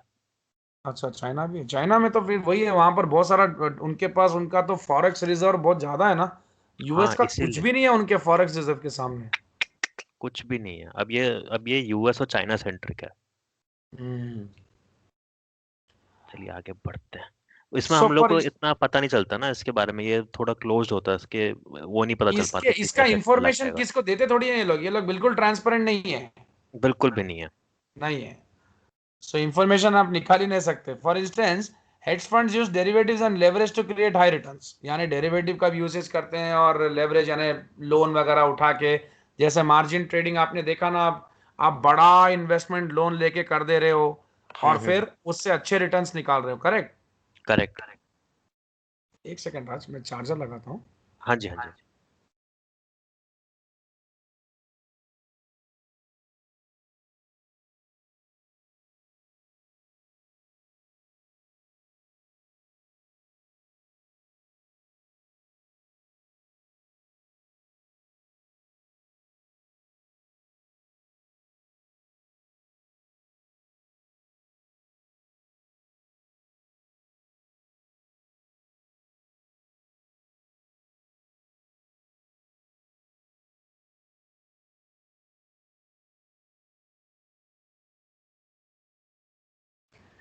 हाँ राज। सो हाँ जी, हेलो। हाँ जी, हाँ जी। हाँ, सो हेज फंड्स के रेगुलेशंस भी कम ही होते हैं, like then mutual funds can follow a diverse approach of trading strategies and are not required to disclose their holdings on daily basis. They, however, have additional restrictions on how to solicit funds from investors. यानी funds कैसा ले रहे हैं ये investor इनकी से, अपनी strategy है। उस हाँ उसका डिटेल तो रखना पड़ेगा, देना हाँ, पड़ेगा, हाँ। क्योंकि इलीगल लोगों का पैसा लगा तो फिर कैसा, कई लोग हैं ना जो लगा भी सकते हैं। अरे सर बहुत है। हाँ, तो ये काफी फ्लेक्सिबल है। मैनेजर लाइक इधर पर बहुत सारे कॉन्स्ट्रेंट्स है, वो लोग लेवरेज नहीं यूज कर सकते, इधर लेवरेज आराम से यूज कर सकते हैं, शॉर्ट सेलिंग कर सकते हैं, डेरिवेटिव्स का यूसेज आराम से कर सकते हैं, ऑप्शंस स्वैप सब कर सकते हैं। पेपर वर्क यहाँ पर प्रोस्पेक्टस है, प्राइवेट प्लेसमेंट, लाइक यहाँ ज्यादातर बड़े इन्वेस्टर को ही बेचा जाता है ना ये फंड्स, बिल्कुल, बिल्कुल, बिल्कुल। बड़े बड़े इन्वेस्टर्स ही इसमें पैसा लगाते हैं, तो प्राइवेट प्लेसमेंट ही ज्यादा है। हाँ। Investors can withdraw their money any day, and investors can only get their money periodically. यहाँ कभी भी है ना ओपन एंड, कभी भी आओ कभी भी जाओ, कब बेचना है वहां पे बेच दो नहीं है। किसी को, नहीं वहां है। पे। Manager does not have to put some of their capital in the fund, यहाँ पर as a sign of good faith यहाँ पर लगा देते हैं वो लोग, हम्म। तो अच्छा कैपिटल लेके भी चलते हैं। हाँ, एडवर्टाइजमेंट फ्रीली है, एडवर्टाइजमेंट की जरूरत ही नहीं है, क्योंकि बड़े लोग ही आने वाले हैं, छोटे लोगों को हाँ। तो जगह ही नहीं है। पूछेंगे ही नहीं। हाँ, may be listed that is closed end funds, मतलब अगर ये तो एक्सचेंज ट्रेडेड है, can not be listed on any exchange. Correct. Hedge funds fees, hurdle rate, high water mark clause and claw back, तो ये क्या करते हैं, अच्छी खासी फीस तो लेते ही हैं लोग, ठीक है ना। बिल्कुल, बिल्कुल। Compare to mutual funds, hedge funds charge investors higher management operational fees, जैसे annual management fee of 1 to 3% of assets, incentive fee of this much of realised net profits. A right. typical hedge fund hedge schedule that reads 2 plus 30%, for example, indicate that fund charges 2% per year of assets under management and 30% for the profit. हाँ 2% तो आपका manage करने के लिए लेंगे और 30% आपके profit में से सीधा सीधा खा लेंगे हम। भाई साहब। देखे, तो इसके हिसाब से रिटर्न भी देंगे ना वैसा। हाँ नो डाउट। हाँ, इतनी रिस्ट्रिक्शंस भी तो नहीं है ना इनके ऊपर फिर। कुछ भी नहीं है। So management fees compute on the assets of the beginning of the year. जैसे हम इसका एक एग्जांपल देख लेते हैं। चलो ये देख लेते हैं, ये एग्जांपल देखो राज इसको। Century capital is a hedge fund with this much million net initial investment. इतना इन्वेस्टमेंट भी है इनका, इतना हाँ चार्ज कर रहे हैं फीस, और and 20% incentive fee in the first year and capital on the 25% returns. तो अच्छा। मैनेजमेंट फी कितना, 2%, करेक्ट। राइट, इंसेंटिव फी है इनका 20%। हाँ, इंसेंटिव फीस कैसे कैलकुलेट करेंगे, जीरो अपना जो भी है, मतलब ये जो जितना रिटर्न के ऊपर वो लोग चार्ज कर रहे हैं वो, ठीक हाँ है, 0%, 0.2, यानी 20% ले रहे हैं ना, into right max. Right right. Max वो जो भी मतलब मैक्सिमम वो आएगी इनमें ना इनके मैक्सिमम जो रिटर्न। होगा। हाँ, सो आर रिटर्न इनटू, क्या था 25% का इसमें, कितना रिटर्न ले है। रहे हैं लोग, 20 capital earns a return of 25%, ठीक है ना, 20 हाँ 25 मिलियन। माइनस 0.02 इंटू ए, जो उनका 100 मिलियन से जो 2% जो भी है वो मल्टीप्लाई करके जो आ रहा है। अब हाँ इसमें जो मैक्सिमम रहेगा वो तो 25 ही रहेगा, correct. Right right twenty right. Five minus two 23 रहेगा, correct, correct sir. Comma zero, तो 23 इंटू जो भी है इनका 0.2 है ना, हाँ 23 मिलियन इंटू तो 4.6 मिलियन आ जाएगा। ठीक है। तो टोटल फीस कितना हो गया, 2 मिलियन एंड 4.60 मिलियन, 6 मिलियन हो गया, ओके। 6.60 एक्चुअली। हाँ एक मिनट जरा। प्रिंटिंग एक एरर है।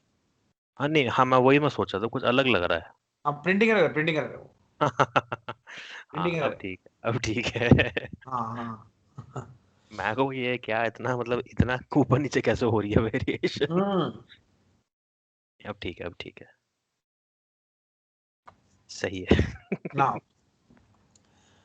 यहां तक आ गया, 6.6 आ जाएगा। उसके बाद आपको रिटर्न अगर फाइंड करना है तो आपका 125 मिलियन मतलब माइनस जो भी 100 मिलियन। आपका 100 मिलियन के ऊपर 25% आपका आया, तो 25 ये माइनस आपका 6.6। जो भी आपका 125 मिलियन हो गया वैल्यू, माइनस जितना आपने जितना इसका इन्वेस्टमेंट है, और ये जो रिटर्न आपका ये आया है जी 6.6, ये इंसेंटिव फी काटना है, करेक्ट ना। Correct sir. आपका फंड का वैल्यू 125 हो गया। आप उसमें से आप इनिशियल इन्वेस्टमेंट इनका निकाल दो, और उनका जो भी मतलब फीस वो ले रहे हैं वो निकाल दो, हाँ डिवाइड बाय 100 - 1 कर, तो 8.4। 18.4% आपका रिटर्न आ जाएगा हेज फंड से। मतलब वो सब कट कटा के आपका इतना मिलेगा आपको रिटर्न्स। सही है सही है सही है सही है।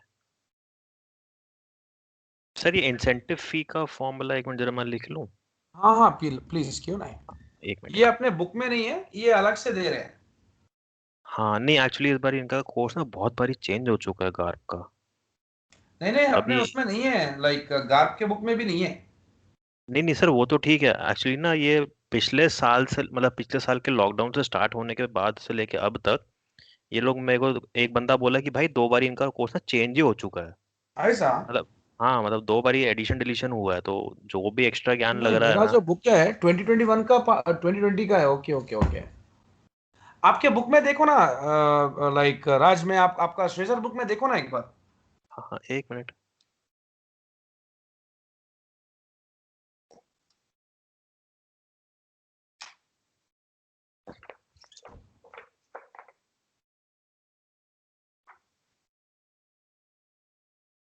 इनका श्वेदर वाले भी पीछे हो जाते हैं आजकल। हम्म।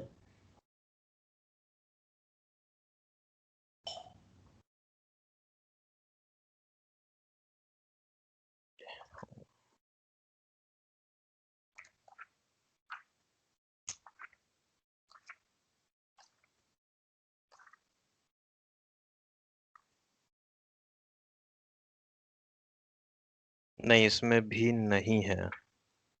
नहीं है वही, कोई बात हम्म, नहीं ना, हम लोग कर लेंगे। हाँ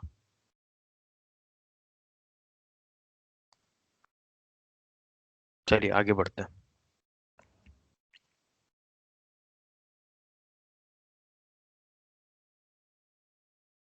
ये हर्डल रेट है। ओके। हर्डल रेट सुना सुना सा लग रहा है। हर्डल रेट तो कुछ नहीं है जो हमको रिटर्न चाहिए. दिस इज द हाँ। Minimum return that should be earned before the incentive fees are imposed. Hmm. Incentive fees काटने से पहले जो आपका मिलना चाहिए रिटर्न आपको, वो हर्डल रेट है. करेक्ट. करेक्ट। ये क्वेश्चन करो राज. भी एक सेकंड में आ रहा हूँ. आराम से आराम से। हाँ, इंसेंटिव फीस. हाँ, इंसेंटिव फीस नहीं ले रहे हम लोग, लेकिन. ओके। इंसेंटिव फीस तो लेंगे लेंगे। अच्छा, मैं ये देखता हूँ। रिटर्न नहीं नहीं नहीं, ये क्या पूछ रहे हैं मैं वो देख रहा हूँ. ये hurdle rate, calculate return on. ये तीनों चीजें निकालने को बोल रहा है। ये इंसेंटिव फीस, टोटल फीस. ये इंसेंटिव फीस तो इसमें से निकाल ही रहा है ना. हाँ वहां पे माइनस कर रहा है। तो हर्डल रेट का मतलब ये है, that is the minimum return that should be earn before the incentive fees are imposed. मतलब ये अगर नहीं होता 5.60, तो आपका हर्डल रेट 25% होता. That's it. अच्छा। करेक्ट. करेक्ट। सर पर इसकी डेफिनेशन के हिसाब से ये 5 मतलब उतना नहीं होना चाहिए ना। ये कह रहा है कि it is the fees that is to be impose before incentive fee. मतलब हर्डल रेट हमारा उतना होना चाहिए ना। Minimum return that should be earned अच्छा हाँ बिफोर द हाँ। Incentive fees are imposed. ठीक ठीक ठीक। हाँ तो फिर प्रॉपर पूरा 25% होता। हाँ, वही है. राइट राइट तो आप राइट। ये क्वेश्चन करो एक बार. मैं हाँ अभी आ रहा हूँ एक सेकंड. बिल्कुल बिल्कुल। हाँ.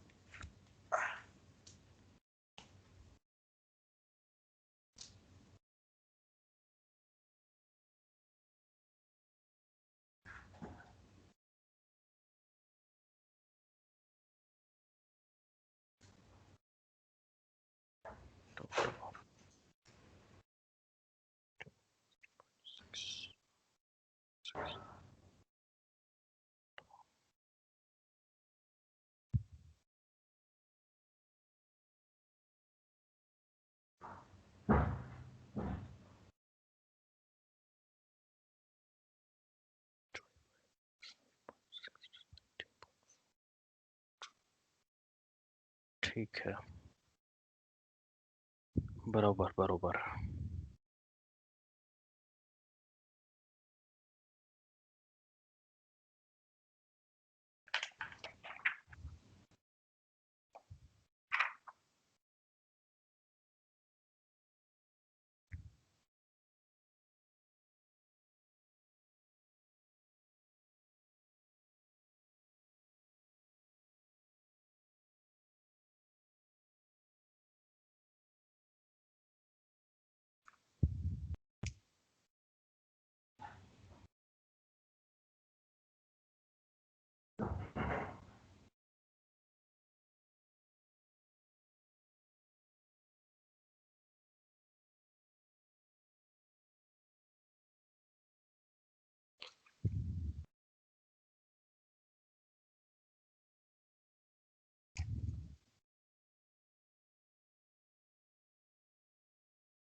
हो गया राज, फिनिश्ड. हो गया सर। हाँ. ओके. तो before imposing that fees he return पूछ रहा है ना, तो हमारा रिटर्न हमको 25% ही चाहिए था. जी। यस। ये हो गया. अब हमको करना है high water mark clause. This requires the fund to recoup any prior losses. पहले कुछ लॉसेस हुआ होगा ना. हम्म। Before the investment manager is allowed to impose an incentive fee. यानी इंसेंटिव फीस नहीं इम्पोज करना, पहले हमको लॉसेस रिकवर करके दो. अच्छा। जैसे कि कोविड में अगर कोई लॉस हो तो पहले कोविड के सारे लॉसेस रिकवर करके दो उसके बाद फिर इंसेंटिव मिलेगा। हाँ. So, prior losses may be comprised of performance losses, management fees, administrative fees. Proportional adjustment clause may apply so that if the investor suffers a loss and simultaneously withdraws part of their capital, the amount of previous loss to be recouped is adjusted proportionally. यानी management fees वगैरह नहीं देके उसको उसका adjustment करके दे दो उसका पैसा उसको जो मिलना है. हम्म। तो ठीक है। हाई वाटरमार्क क्लॉज अगर जैसे देखें यहां पर मेरे पास भी है.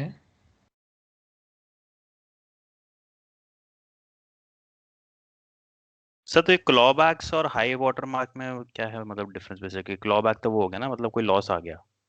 अभी देखते हैं उसका इसमें है ना, इसमें पॉइंट, एक सेकेंड।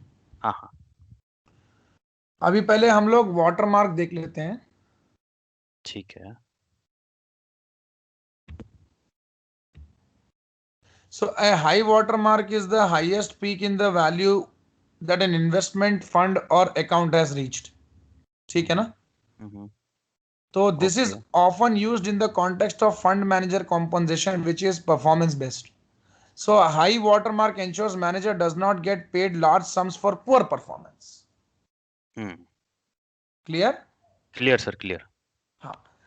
सो वो बंदा अगर हमको डुबाएगा तो उसको फिर बड़े अच्छे खासे पैसे मिलने की कोई जरूरत नहीं है, काटो। सही बात है। So if the manager loses money over a period, he must get the fund above the high watermark before receiving a performance bonus from the asset management. Okay, मतलब okay. a high watermark is the highest peak in value that investment fund account has reached. यानी वो पहले जहां तक उसको लेके गया था ना, वहां तक वापस लाके दो, फिर अपना पैसा लो। अच्छा। समझ बड़े में आ रहा जिद्दी है? हैं। बहुत सो जिद्दी इफ हैं the sir. Manager losers money, मतलब फिर से स्ट्रेटजीज लगाओ या परफॉर्मेंस अच्छी करो जिससे कि आप उसको जितना पुअर ला पा रहे परफॉर्मेंस थे से वो बाहर भी लेके आ रिकवर कर जाओ। पाओ। हाँ, और इन्वेस्टर्स को रिटर्न दे दो तो आपको आपकी फीस मिलेगी। Right right right right. अच्छे से जैसे यहीं पर देख सकते हैं, a high watermark clause is highest level in value on investment account or value fund has reached, यानी सबसे हाईएस्ट वैल्यू पे आ गया था वो वाटरमार्क। अब उससे ऊपर कुछ नहीं है, उसने वाटर सबसे ऊपर का जो सतह है उसको टच कर लिया। Right right right. High watermark is often used as a demarcation point in determining performance fees that an investor must pay. The purpose is to protect investors from paying a fee for poor performance and from paying a fee repeatedly every time the fund earns a profit. अच्छा। And a high water mark, the investor pays a fees that only covers the amount the fund earned between the point of entry and its highest level. यानी हमको वही level पे अगर आप लाके दोगे तो आपकी फीस हम देंगे, ठीक ठीक ठीक ठीक और ठीक। इन्वेस्टर को पे करने की जरूरत नहीं है पुअर परफॉर्मेंसेस के लिए। जो गारंटी उन्होंने दिया है वो गारंटी उनको पूरा करके देना है। अच्छा। अब एग्जाम्पल भी देख लेते हैं। हाँ जी। ये एग्जाम्पल से आपको क्या समझ में आ रहा है? Assume an investor is invested in a hedge fund, has invested, इनका भी प्रिंटिंग एरर देखो, that charges a 20% performance fee, correct? Correct. Which is quite typical in the industry, मतलब इतना अच्छा। तो मिलता ही है। Assume that industry the standard investor, ही है। हाँ जी, इंडस्ट्री का सेट स्टैंडर्ड ही है। हाँ मिलता ही है उतना, कुछ ज्यादा नहीं मांग रहे हैं। Assume the hmm investor places this much in the fund, बड़ा बड़ा पैसा लगा रहे हैं भाई, इतना हम्म। रिस्क उठा रहे हैं और हम लोग नुकसान खाएंगे, ऐसा तो नहीं हो सकता। बिल्कुल बिल्कुल। So 5 lakh into the fund, and during this first month, the fund earns a return of 15%. That's the investor's original investment is worth this much. Investor okay. owes a 20% fees on this 75,000 gain, which equates 15,000. Correct? Correct. So at this point, the high water mark for this particular investor is 575. यानी ये highest पहुंचा अभी तक तो एक महीने में। हाँ हाँ हाँ। And the investor is obligated to pay 15,000 to the portfolio manager. अब next assume fund loses 20% in the next month. वाह तो ठीक है ना? 575 का 20% लेस हो 20% जाएगा। अगर आप हटा दो तो उतना गिर गया, 460 पहुंच गया। This where the importance of high water mark is noted. Performance fees does not have to be paid on any gains from 460 to 575। अब नहीं देंगे आपको, अब वहां हाँ। पहुंचोगे तो उसके बाद ही कुछ समझो कि तुम्हारा फीस तुमको मिलेगा। बिल्कुल बिल्कुल बिल्कुल। So, like only after high water mark amount, assume this is the third month and the fund unexpectedly earns a profit of 50% is unlikely. In this unlikely case, the value of the investor's account rises from 460 to 690. Without a high hmm. water mark in the place, the investor owes the original 15,000 fee plus 20% on plus the twenty gain percent from gain. this. लेकिन अभी सिर्फ कितना देना है उसको? सिर्फ fees देना है उसको, हाँ। एडिशनल कुछ भरने की जरूरत नहीं है। Correct? Correct sir, correct correct. So without a high water mark in place, investor owes original this much fee plus the 15,000। 20% on gain. बिल्कुल। जो 460 से इसके बीच में कितना होगा? 2,30,000 का 20%। सो अच्छा। The high water mark prevents this double fee. ठीक है ना? सिर्फ कितना देना है उसको? 15,000 देना है। करेक्ट? हाँ। Correct sir, correct. That's it. सही है। एंड और क्या है? The high water mark prevents this double fee from occurring. With the high water mark in place, all gains from this to this are disregarded. इतने high water mark clause तक तो कोई पैसा देना नहीं है उसको, इसके बिल्कुल डिफरेंस का। बट बिल्कुल गेन्स बिल्कुल। अबव द वाटर मार्क का subject to be the performance fee. तो हाँ 15,000 बियॉन्ड द ओरिजिनल दिस। अब जो 575 और 690 का डिफरेंस है उसका हम 23,000 दे देंगे, वरना पहले कितने का पटका था? 46,000, फोर्टी डबल देना सिक्स पड़ रहा थाउजेंड था, का। करेक्ट? Correct sir. तो 575 तक रीच होना तो उसका काम है, वो तो उसको करके देना ही है हमारे को। Right right right right. तो उतना फीस तो उसको मतलब मिल जाएगा, क्योंकि वो लाके दे दिया ना हमारे को, पहले तो उसको नहीं दिए हम लोग। राइट जब सर। डूबा तो नहीं दिए, डूबा तो उसका पैसा गया। अब उसका उसका काम क्या है? हमको वापस से 575 तक पहुंचाना। हाँ पहले उसको नहीं दिए ना, बिल्कुल बिल्कुल बिल्कुल। अब उसको पहुंचाना, पहुंचा दिया। अब उसके ऊपर जो मिले, जो आएगा 575 और जो दूसरा अमाउंट है, वो डिफरेंस उसका हम जो उसको दे देंगे। डिफरेंस आएगा उसके उस पे हम लोग 20% ले लेंगे। ठीक है, राइट। आगे बढ़े। Correct correct correct correct. और फिर और एग्जांपल दिया है कि फंड और ऊपर चले गया तो और फिर वो हिसाब से उसको मिलता जाएगा गेन। हाँ तो सही। 23 प्लस 15 38 देना है। हाँ ये चैप्टर्स दिखते छोटे हैं, बड़े बड़े चैप्टर्स हैं, इनमें बहुत डीप है अंदर अंदर। हाँ मैं बता रहा हूँ, ये दिखते छोटे हैं ये। मेरा एवरी वीक मैं क्या काम करता हूँ, आप, मैं कम से कम बहुत बार पढ़ा चुका हूँ ये सब्जेक्ट्स। अच्छा। लेकिन मेरे को बाद में फिर ये देखना पड़ता है करिकुलम में कि नया पॉइंट तो नहीं आया, कुछ कुछ नया अपडेशन, तो तभी तो ना, अपडेशन तो होता रहता ना। हाँ इंडस्ट्री बेस्ड है ना सर आफ्टर ऑल। 10 साल पहले का जो अगर अपन देखेंगे, आज का देखेंगे तो बिल्कुल ही नहीं है। तो इसलिए मेरे को खुद को भी बहुत सारे वापस वापस अपडेशन लेने पड़ते हैं, कुछ नया पॉइंट तो देने के लिए। सही है। और कंटेंट बनाता हूं मैं आप लोग के लिए, मतलब क्लास में फटाफट फटाफट वो देखे और नई चीज डिस्कस करूं। बढ़िया बढ़िया बढ़िया। अब हमारा जो नेक्स्ट पॉइंट है, क्लॉबैक क्लॉज है। हाँ So a clawback is an action where hedge investors take back the incentive fees previously awarded to the hedge fund manager so as to offset current losses. ये तो गलत है यार। उससे ले ही ले पेट रहे पे हैं, लात। मतलब तू लॉस हो गया ना, तो अब तेरा पैसा हम जो तेरे को दिया है वो हमको वापस दे दे। तो पेट पे लात मार दी लात भी और मार क्या, दी और छीन भी और लिया। क्या, a portion of the incentive fees is held in recovery amount so that when the investor makes a loss they receive some compensation from that account. That's it. मतलब इनसे लेके उनको कंपनसेट कर रहे हैं। भाई साहब गलत है। Now, prime brokers. A prime broker handles the transaction of a hedge fund.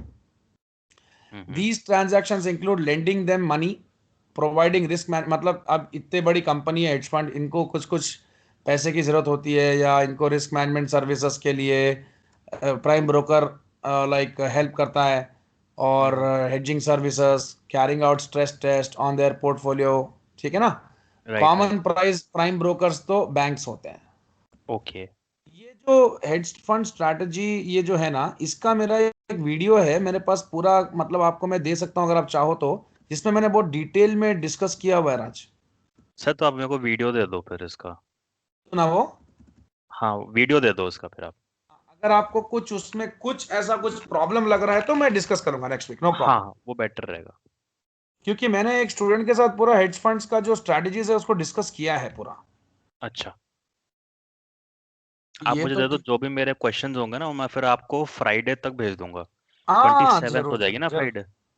जरूर जरूर जरूर। हाँ मैं आपको भेज दूंगा म्यूचुअल फ्राइडे। फंड रिसर्च कुछ नहीं है, मतलब रिसर्च करके ही एक पोर्टफोलियो बनाते हैं ये लोग।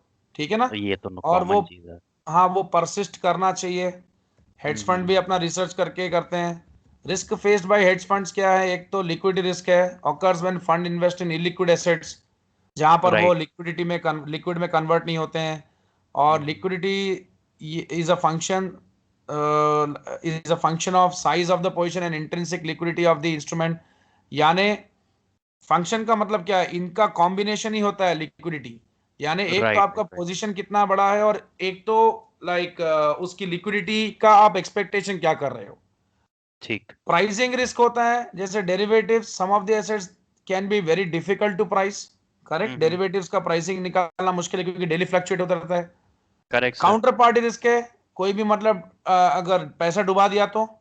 शॉर्ट सही बात। स्क्वीज रिस्क है, जैसे fund manager may be force to purchase security that like they had sold short sooner than anticipated when the investor from the security was borrowed comes calling early, यानी आपने क्या किया, पहले बेच दिया, अच्छा। अब आपके पास सिक्योरिटी नहीं है। हम्म। शॉर्ट स्क्वीज मतलब क्या था, fund manager may be force to purchase security they had sold short, पहले बेचा हुआ है, अब आप उसको खरीद लिए। अच्छा। Sooner than anticipated when the investor from whom the security was borrowed comes calling early। Sir एक बात बताओ, इसमें हमने मैं आपको बेच बताता हूँ। तो दिया, हाँ, ठीक है, और नहीं नहीं, फिर अब। शॉर्ट स्क्वीज मैं बताता हूँ आपको, ये एक्चुअली ये कमोडिटीज में भी आएगा अपने को। अच्छा एक्चुअली शॉर्ट स्क्वीज मतलब कमी, मैं बताता हूँ। अच्छा अच्छा अच्छा अच्छा। So short squeeze occurs when a stock or the other asset jumps sharply higher, forcing traders who had bet that its price would fall to buy it in order to forestall even greater losses। इसका एक okay, example ले लेंगे, यहाँ पर मिल जाएगा। मतलब practically यही होगा ना कि हमने जो है टाटा मोटर्स का शेयर बेचा 335 का, जबकि वो बाद में बिक पा रहा था 355 का। और क्या, देखो, ठीक। so when a stock's price starts to rise rapidly, hmm short sellers want out, मतलब अगर उसके स्टॉक के प्राइसेस बढ़ रहे हैं, अब हमारे लिए तो अच्छा नहीं है ना प्राइस बढ़ना, हम तो सेलर हैं। हम सर तो एक हमारे लिए प्राइस तो अच्छा है, हम हम तो तो प्राइस सेलर हैं। फिक्स करते हैं ना कि इतने हाँ में हाँ बेचना है। हाँ हाँ हाँ हाँ हाँ हाँ। तो अगर rapidly rise when the stocks price starts to rise rapidly, short sellers want out. अब देखो, short selling is an investment और trading strategy speculators speculates on the decline of a stock और अदर सिक्योरिटीज प्राइस। तो हम क्या करते हैं, वो नीचे जाएगा तो हम क्या करते हैं, उसको फिक्स कर लेते हैं कि अभी इतने में हम लोग बेचेंगे बोल के, नीचे भी गया तो हम उतने में बेचते हैं जितने में हम लोग फिक्स कर रखे हैं, फिक्स करेक्ट। कर रख, हाँ। हाँ, क्योंकि हमको पता है नीचे गिरेगा तो हम उसको इतने में बेचेंगे और सस्ते में खरीद के, जैसे अगर हमको बेचने का है, हम एक के साथ कॉन्ट्रैक्ट बना लिए, तो हम्म। हमको उतने में बेचना है, लेकिन बेचने के लिए माल कहां से आएगा, खरीदना पड़ेगा। सस्ते में बिल्कुल खरीदेंगे, बिल्कुल। महंगे में बेच देंगे अच्छा, जो प्राइस समझ फिक्स गया किया। समझ गया समझ गया समझ गया हाँ, समझ गया।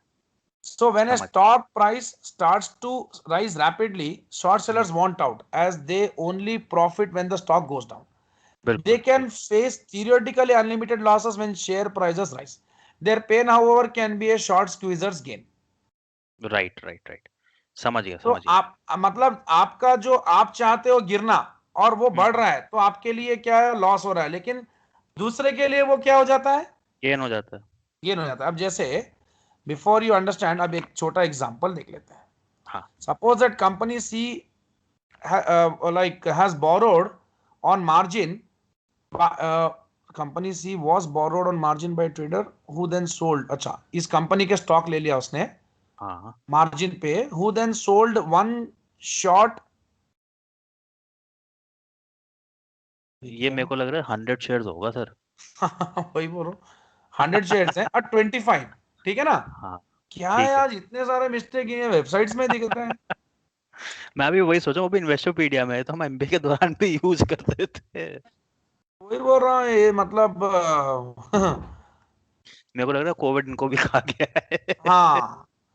सो शॉर्ट स्क्वीज क्या होता है, if a short seller thinks a stock is overvalued hmm and shares are likely to drop in price, hmm. They can borrow the stock through a margin account. Right.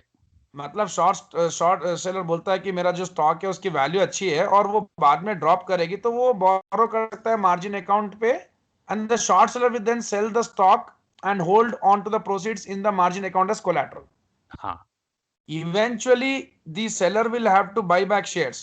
So if the stock's price has dropped, the seller, makes short seller money. makes money due to the difference between the price of the stock sold on margin and reduced stock price paid later. Correct.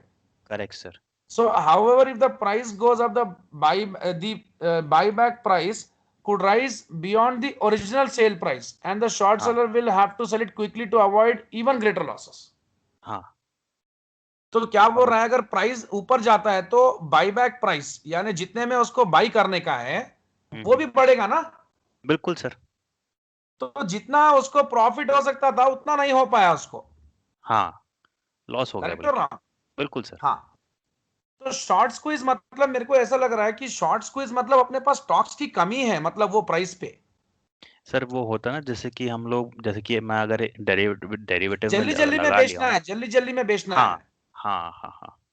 सो वही है, देखो राज, like one short 100 shares of 25, even like several days later company sees stock price plummets to 5, हम्म। मतलब 25 से 5 चले गया। अब क्या होता, उसका प्रॉफिट कितना होता, prompting the trader to buy it back. In this case they earn 2000, 5 रुपए मतलब नीचे गिरा हुआ है ना। उसको तो बाई करके बेचना है ना। however if the stock price increases, short seller is still liable for the price of the stock when it is sold. So if the bill- trader buys back the stock at 30 instead of 5 is an example above, the loss is 5 per share or 500। ये क्या sir ये यहाँ पे ना printing error हो गया। वहां पे दो ये हजार की मतलब जगह जो है 5,000 होना चाहिए था। वही बोल रहा मैं, यहाँ सर पर वैसे मैं ये समझ गया हूँ इसको। नहीं नहीं, ये मतलब इजी रहेगा अभी। हाँ ये यहाँ पे इनका थोड़ा बहुत ठीक ठाक होगा, CFI है ना। या so short squeeze is a term used to describe a phenomenon in financial markets where a sharp rise in the price of an asset forces traders who previously sold short to close out their positions. Hmm sharp rise of an, अच्छा मतलब क्या हो रहा है कि जब prices बढ़ जाते हैं हम्म। Of an asset, forces trader को ये मजबूरी हो जाती है कि मैं ऑफ उसको an asset sell off forces करूँ। Traders who previously sold short to close out their positions, मतलब क्लोज कर दो पोजीशन को। हाँ सर मतलब द बेसिकली ये हो स्ट्रॉन्ग गया बाइंग ना। Pressure squeezes the short sellers out of the market. अब सब जैसे बेसिकली यही हो गया कि मान लीजिए मैंने एक जो है सिंपल शॉर्ट कॉन्ट्रैक्ट रखा हुआ 25 रुपीज का फॉर हम्म इंडियन ऑयल। ठीक है, और हम्म एकदम से शार्प प्राइस आता दिखता है मेरे को 50 रुपीज का। तो hmm as a seller I am suppose to close it now instantly. That's it, I should not wait it for the long time, नहीं तो यस, बहुत बड़ा क्योंकि लॉस हो जाएगा। क्योंकि यहाँ पे मेरे पास शेयर्स नहीं है ना, अगर मैं उसको नहीं बेचूंगा तो मेरे को 50 पे लेके 25 पे देना पड़ जाएगा। क्योंकि मुझे तो बोरो करके लाइक बेचना है। हाँ हाँ। अब यहाँ पर एक अच्छा एग्जांपल है, short squeeze occurs when many investors or bet that its price will go down and the stock's price shoots up instead, बस उतना ही है। हाँ मतलब हमारा स्टॉक 50 था और हम लोग को इस पे सेल करना था, और हम सोच रहे थे कि कितना जाएगा, 40 आ जाएगा। 40 आ जाएगा, लेकिन वो 55 चला गया। ट्रेंड बता रहा है कि नहीं गिरेगा, वो ऊपर चले जाएगा, 55 तक जाएगा, तो हमको अभी बेच के निकल जाना है बस। हाँ, दैट्स क्योंकि इट। अगर हम नहीं करेंगे तो फिर हमारे को 55 पे खरीद करके 50 पे बेचना पड़ जाएगा। और क्या, हमारे को इसका लॉस हो जाएगा, राइट राइट राइट। नहीं तो हमको यहाँ पर गेन हो जाता था। राइट राइट सो राइट। यहाँ पर वही बोल रहा है ना कि let's say an investor believes that shares of no good company are overvalued at their current sharp share price of 100, then hmm. that investor can borrow someone else shares of no good and immediately sell them to another buyer, correct. ये उसको लगता है correct. कि market में ज्यादा में मिल रहा है, तो वो उसको क्या कर सकता है, बोरो करके बेच सकता है। अब जिससे हाँ बोरो किया उसको वापस करना है। बिल्कुल। So of course you can't simply sell what you don't own with no consequences. At some point, those borrowed shares have to be returned. So when that day comes, the investor needs to buy shares in the market to be able to return them to the lender. So if the बिल्कुल। investor is correct and the share price has indeed declined, let's say 70, तो 70 में खरीद के कितने में, 100 में बेच सकता है, करेक्ट। हाँ उसको पैसा आ जाएगा, हाँ 30 का प्रॉफिट हो जाएगा ना फिर। 30 का प्रॉफिट हो जाएगा। लेकिन अब if if for example no good company reported better than expected earnings and stock price jumped to 120, then हो panic गया short loss. sellers might rush to close out हो their गया, positions before मोटा the loss share हो price गया। kept, this sudden high demand would cause the stock price to rise even more and the dramatic jump in price squeeze them those who shorted the stock, मतलब वो लोग बर्बाद हो जाएंगे, loss में आ जाएंगे। हाँ सॉल्ट वाले में। तो ये पॉइंट था ये, ठीक है, हो जाएगा। एंड सेटलमेंट रिस्क भी है, वन ऑफ द पार्टीज मतलब पैसा नहीं दिया, फेल हो गया, तो ये एक रिस्क भी रहेगा। चलो, हेज फंड का परफॉर्मेंस कैसे मालूम कर सकते हैं। हेज सर फंड वैसे सिंपल तो अच्छा एफएक्टिव परफॉर्मेंस वैल्यू देगा निकाल ही। के। Hedge fund tend to have a higher return, higher net return than bonds and stocks, ये तो सबको पता है, क्योंकि हम्म। यहाँ पर बहुत सारे स्ट्रेटजीज यूज करके आप इन्वेस्टमेंट कर सकते हैं, correct. They follow lot hmm. Of strategies.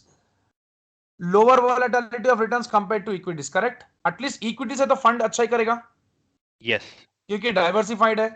And hedge fund Sharpe ratios tend to be higher than those of equities and bonds. अब शार्प रेशियो क्या है? सर, टाइनो रेशो भी बोलते थे ना इसको। हाँ, इसको टाइनो रेशो भी बोलते थे ना हम लोग, Sharpe ratio, Treynor ratio. Sortino ratio भी होता है, लेकिन शार्प रेशियो मैं बताता हूं आपको।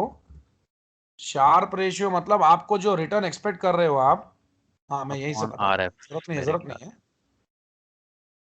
ये आपका एक्सपेक्टेड वैल्यू, ये छोड़ दीजिए। हम्म, एसेट का रिटर्न और risk free rate of return, यानी आरएफआर के ऊपर आपको ज्यादा देगा तो बस है। हाँ बस क्या है बोले तो शार्प रेशियो और टेनर रेशियो दो होता है। हाँ शार्प हाँ। रेशियो क्या करता है, वो टोटल रिस्क लेता है। ओके। और टेनर रेशियो क्या करता है, वो सिर्फ बीटा लेता है। अच्छा। बीटा मतलब ओनली सिस्टमैटिक रिस्क। ठीक है। तो ये क्या हो गया आपका return from the portfolio and RFR. ये एंड तो आपका। This is the risk adjusted return. Risk adjusted return मतलब अगर हम्म आप आरएफआर को 4% ले लेते हो और इसको आप 10% ले लेते हो, तो ये जो हम्म। एडिशनल रिस्क आपको जो हो रहा है, एडिशनल रिटर्न जो मिल रहा है, सॉरी एडिशनल, रिटर्न। वो किसके वजह से मिल रहा है? एडिशनल पोर्टफोलियो के उससे। रिस्क के डेविएशन। वजह से। हाँ हाँ। So this is nothing but the standard deviation of portfolio's excess return. यानी excess return what you are getting is only because of the additional risk you are taking above the right. risk free. So sharp ratio बोलता है कि risk adjusted return. Risk adjusted return कैसा? You are taking more risk. You are taking more risk of investing in the portfolio. You are getting more returns. जी जी जी। और यही चीज में difference कहां पर आता है, टेनर में क्या होता है, ये बीटा हो जाता है। यानी ये हाँ टोटल रिस्क को ले रहे हैं, वो सिर्फ सिस्टमैटिक रिस्क को लेते हैं। वो बोलते हैं रिस्क सिर्फ सिस्टमैटिक होता है, टोटल नहीं होता है। हाँ। तो हेड्ज फंड के शार्प रेशियोज हायर रहेंगे क्योंकि रिस्क ज्यादा रहेगा ना, higher than right those right. Of equities and bonds. क्यों रिस्क ज्यादा रहेगा? सर, क्योंकि हम लोग यहाँ पे काफी सारी स्ट्रेटजीज लगाते हैं ना, ट्रेडिंग यहां के पर लिए। वो भी लगाते हैं प्लस, लेकिन यहां पर कुछ पॉइंट्स है, देखो लोअर वॉलेटिलिटी ऑफ रिटर्न से सब है, लेकिन यहां पर रिस्क क्यों है बोले तो वो कुछ डिस्क्लोज नहीं कर रहे हैं। वो जो हम्म। भी है उनका हिडन जो करना है कर रहे हैं। तो कई बार आ भी सकता है, कई बार नहीं भी आ सकता है, लेकिन एक बात तो क्लियर है, hedge fund Sharpe ratios tend to be higher than those of equities and bonds. तो अगर इक्विटी का return, sir, actually hedge fund में ना इक्विटी और बॉन्ड्स तक लिमिटेड नहीं होता।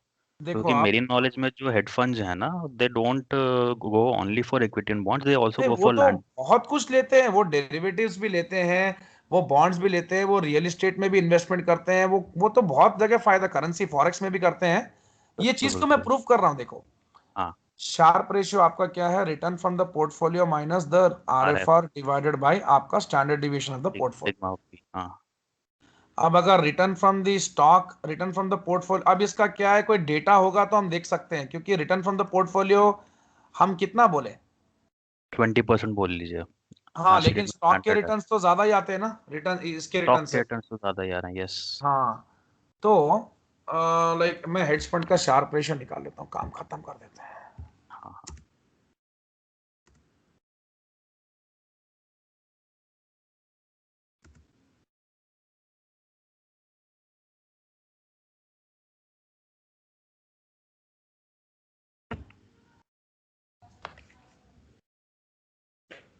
तो ये है one of the most popular measures of risk adjusted returns used by hedge funds is Sharpe ratio. Sharpe ratio आपका जो है usually greater than 1 is good, while ratio below 1 can be जज बेस्ड ऑन एसेट क्लास और investment strategy. 1 से ऊपर रहेगा तो ज्यादा अच्छा है हम्म। और अच्छे रिटर्न्स आएंगे आपको। Right right right. ये हमारा सीएपीएम से तो आपको एक्सपेक्टेड रिटर्न आता है, ये तो ठीक है। Sharpe ratio of hedge fund, ये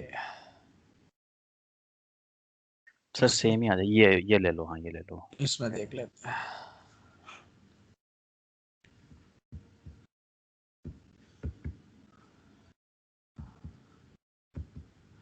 ये क्या कट कॉपी पेस्ट कंटेंट दिख रहा? सर, ये ना इसी, जर्नल का उन्होंने स्टार्टिंग का डाला हुआ है। हाँ उस वही कट कॉपी पेस्ट, ये देख लेते हैं, ये मत, ये आ जाएगा। हाँ। तो शार्प रेशियो एक well repeated measure of risk adjusted return है, ठीक है, ये पॉइंट तो हमारे को नहीं है। नीचे आइए। हम्म, 2 3। ये फॉर्मूला आ गया, हाँ ठीक है यार। तो Sharpe ratio greater than 1 is acceptable to good, acceptable to good by investors. Accepted मतलब एज गुड अच्छा बाय है। होना चाहिए, हाँ। और 2 जो है वेरी गुड है, मतलब जितना ज्यादा रिस्क ले रहे हैं उतना रिटर्न ज्यादा आ रहा है आपको। हम्म। ये एक्सेलेंट है और ये सब ऑप्टिमल है। हाँ। तो इन जनरल ये क्या बोलना चाह रहा है कि जो हेज फंड का शार्प रेशियो है वो इक्विटी बॉन्ड से ज्यादा ही रहेगा in general. Right right right. क्योंकि इसमें जो पोर्टफोलियो आप बना रहे हो वो इनका कॉम्बिनेशन लेके और भी कुछ एक्स्ट्रा स्ट्रैटेजीज लगा के बड़े बड़े रिस्क उठा के कर रहे हो, करेक्ट और रॉन्ग? Correct sir. हाँ, तो वो ज्यादा दे सकता है ना। बिल्कुल देगा सर, देगा ही देगा। That's it. अब मैं एक काम करता हूं, मैं एक कंपैरेटिव एनालिसिस निकाल के देखता हूं हाँ हाँ। इनका, हेज फंड का ठीक है। जो शार्प रेशियो है। अगर अपनी टेक्स्ट में है तो वो देखता हूं, मेरे ख्याल से नहीं है। मैं फिर नहीं। भी एक कंपैरेटिव एनालिसिस निकालता हूं, इक्विटी बॉन्ड और एक इंडेक्स, ये अपना हेज फंड का शार्प रेशियो लोग जो कैलकुलेट कर रहे हैं उसमें डिफरेंस निकालने की देखता हूं, कोशिश करता हूं, कोई डेटा मिलता है तो I will share. Next sure next sir. Class में डिस्कस कर लेंगे। Sure sure sure. ठीक है ना? तो म्यूचुअल फंड्स हो गया राज, अपना पूरा पूरा रिसर्च हो गया इसके पीछे। परफेक्ट। सर अब वो कर लेते हैं फाउंडेशंस का चैप्टर। थोड़ा ब्रेक। हाँ ठीक है सर, एक्चुअली ना 6 बजे से मीटिंग है। तो मीटिंग कितने बजे खत्म होगा? सर ये तो क्लाइंट ही जाने। 8 बजे तक हो जाता। मुश्किल है। 9? मुश्किल है, मुश्किल है। लंबा जाएगा। अच्छा। आप एक काम करते हैं, थोड़ा सा ब्रेक लेते हैं हाँ and then let us sit for foundations. हाँ ठीक है, एक अभी एक चैप्टर तो कर लेंगे। हाँ हाँ। ठीक है, ब्रेक के बाद स्टार्ट कर लेते हैं। हाँ ठीक है। एक 15-20 मिनट, एक कितने बजे तक स्टार्ट करेंगे? 5:30 को सर आधे घंटे में हो जाएगा फाउंडेशंस। हो जाना चाहिए, छोटा ही चैप्टर है। ठीक है ठीक है। ठीक। ठीक। कोशिश करते हैं, मैं कोई चैप्टर देखता हूँ, छोटा चैप्टर ही है, वो निकाल लेके देखता हूँ, हो जाएगा हो जाएगा, कोई प्रॉब्लम नहीं है। ठीक है, वरना आप मेरे को अगर 5:15 पर अगर स्टार्ट करना तो जस्ट पिंग मी आप। हाँ हाँ ठीक है राज, मैं कर देता हूँ। परफेक्ट। मैं थैंक्स कर राज। देता हूँ, कोई नहीं तो कल मॉर्निंग कोई टाइम है क्या फ्री आपके पास? सर 8 बजे तो ऑफिस ही लग जाएगा। आप और खत्म कितने बजे होता? ये तो 14 घंटे की शिफ्ट चलती है सर। बाप रे, इतना काम क्या है? अभी सर हम लोग ना बिजी सीजन चल रहा है, बिकॉज यूएस में इकोनॉमी थोड़ी सी नॉर्मल हो रही है, तो टैक्सेशन फाइलिंग वगैरह स्टार्ट हो रही है ना। नहीं, मुझे कुछ नहीं है, मेरे को अगर आप बोले अगर आपका मीटिंग हो जाता है 8-9 बजे तो मैं मतलब 9 से 10 भी लेने को रेडी हूँ। मैं बता दूंगा आपको, ऐसा मुश्किल ही रहेगा क्योंकि मेरे को फिर उसका काम तो रहेगा ठीक ही है, फिर रहेगा ना हम कल। लोग अभी अभी 20 मिनट में ले लेते हैं ना, हाँ खत्म ठीक कर ठीक। देते हैं, कोई प्रॉब्लम हाँ नहीं है। ठीक ठीक। मैं आ रहा हूँ ऑनलाइन, ठीक है ना? Okay sir, okay. Okay Raj, thanks. Okay okay, bye.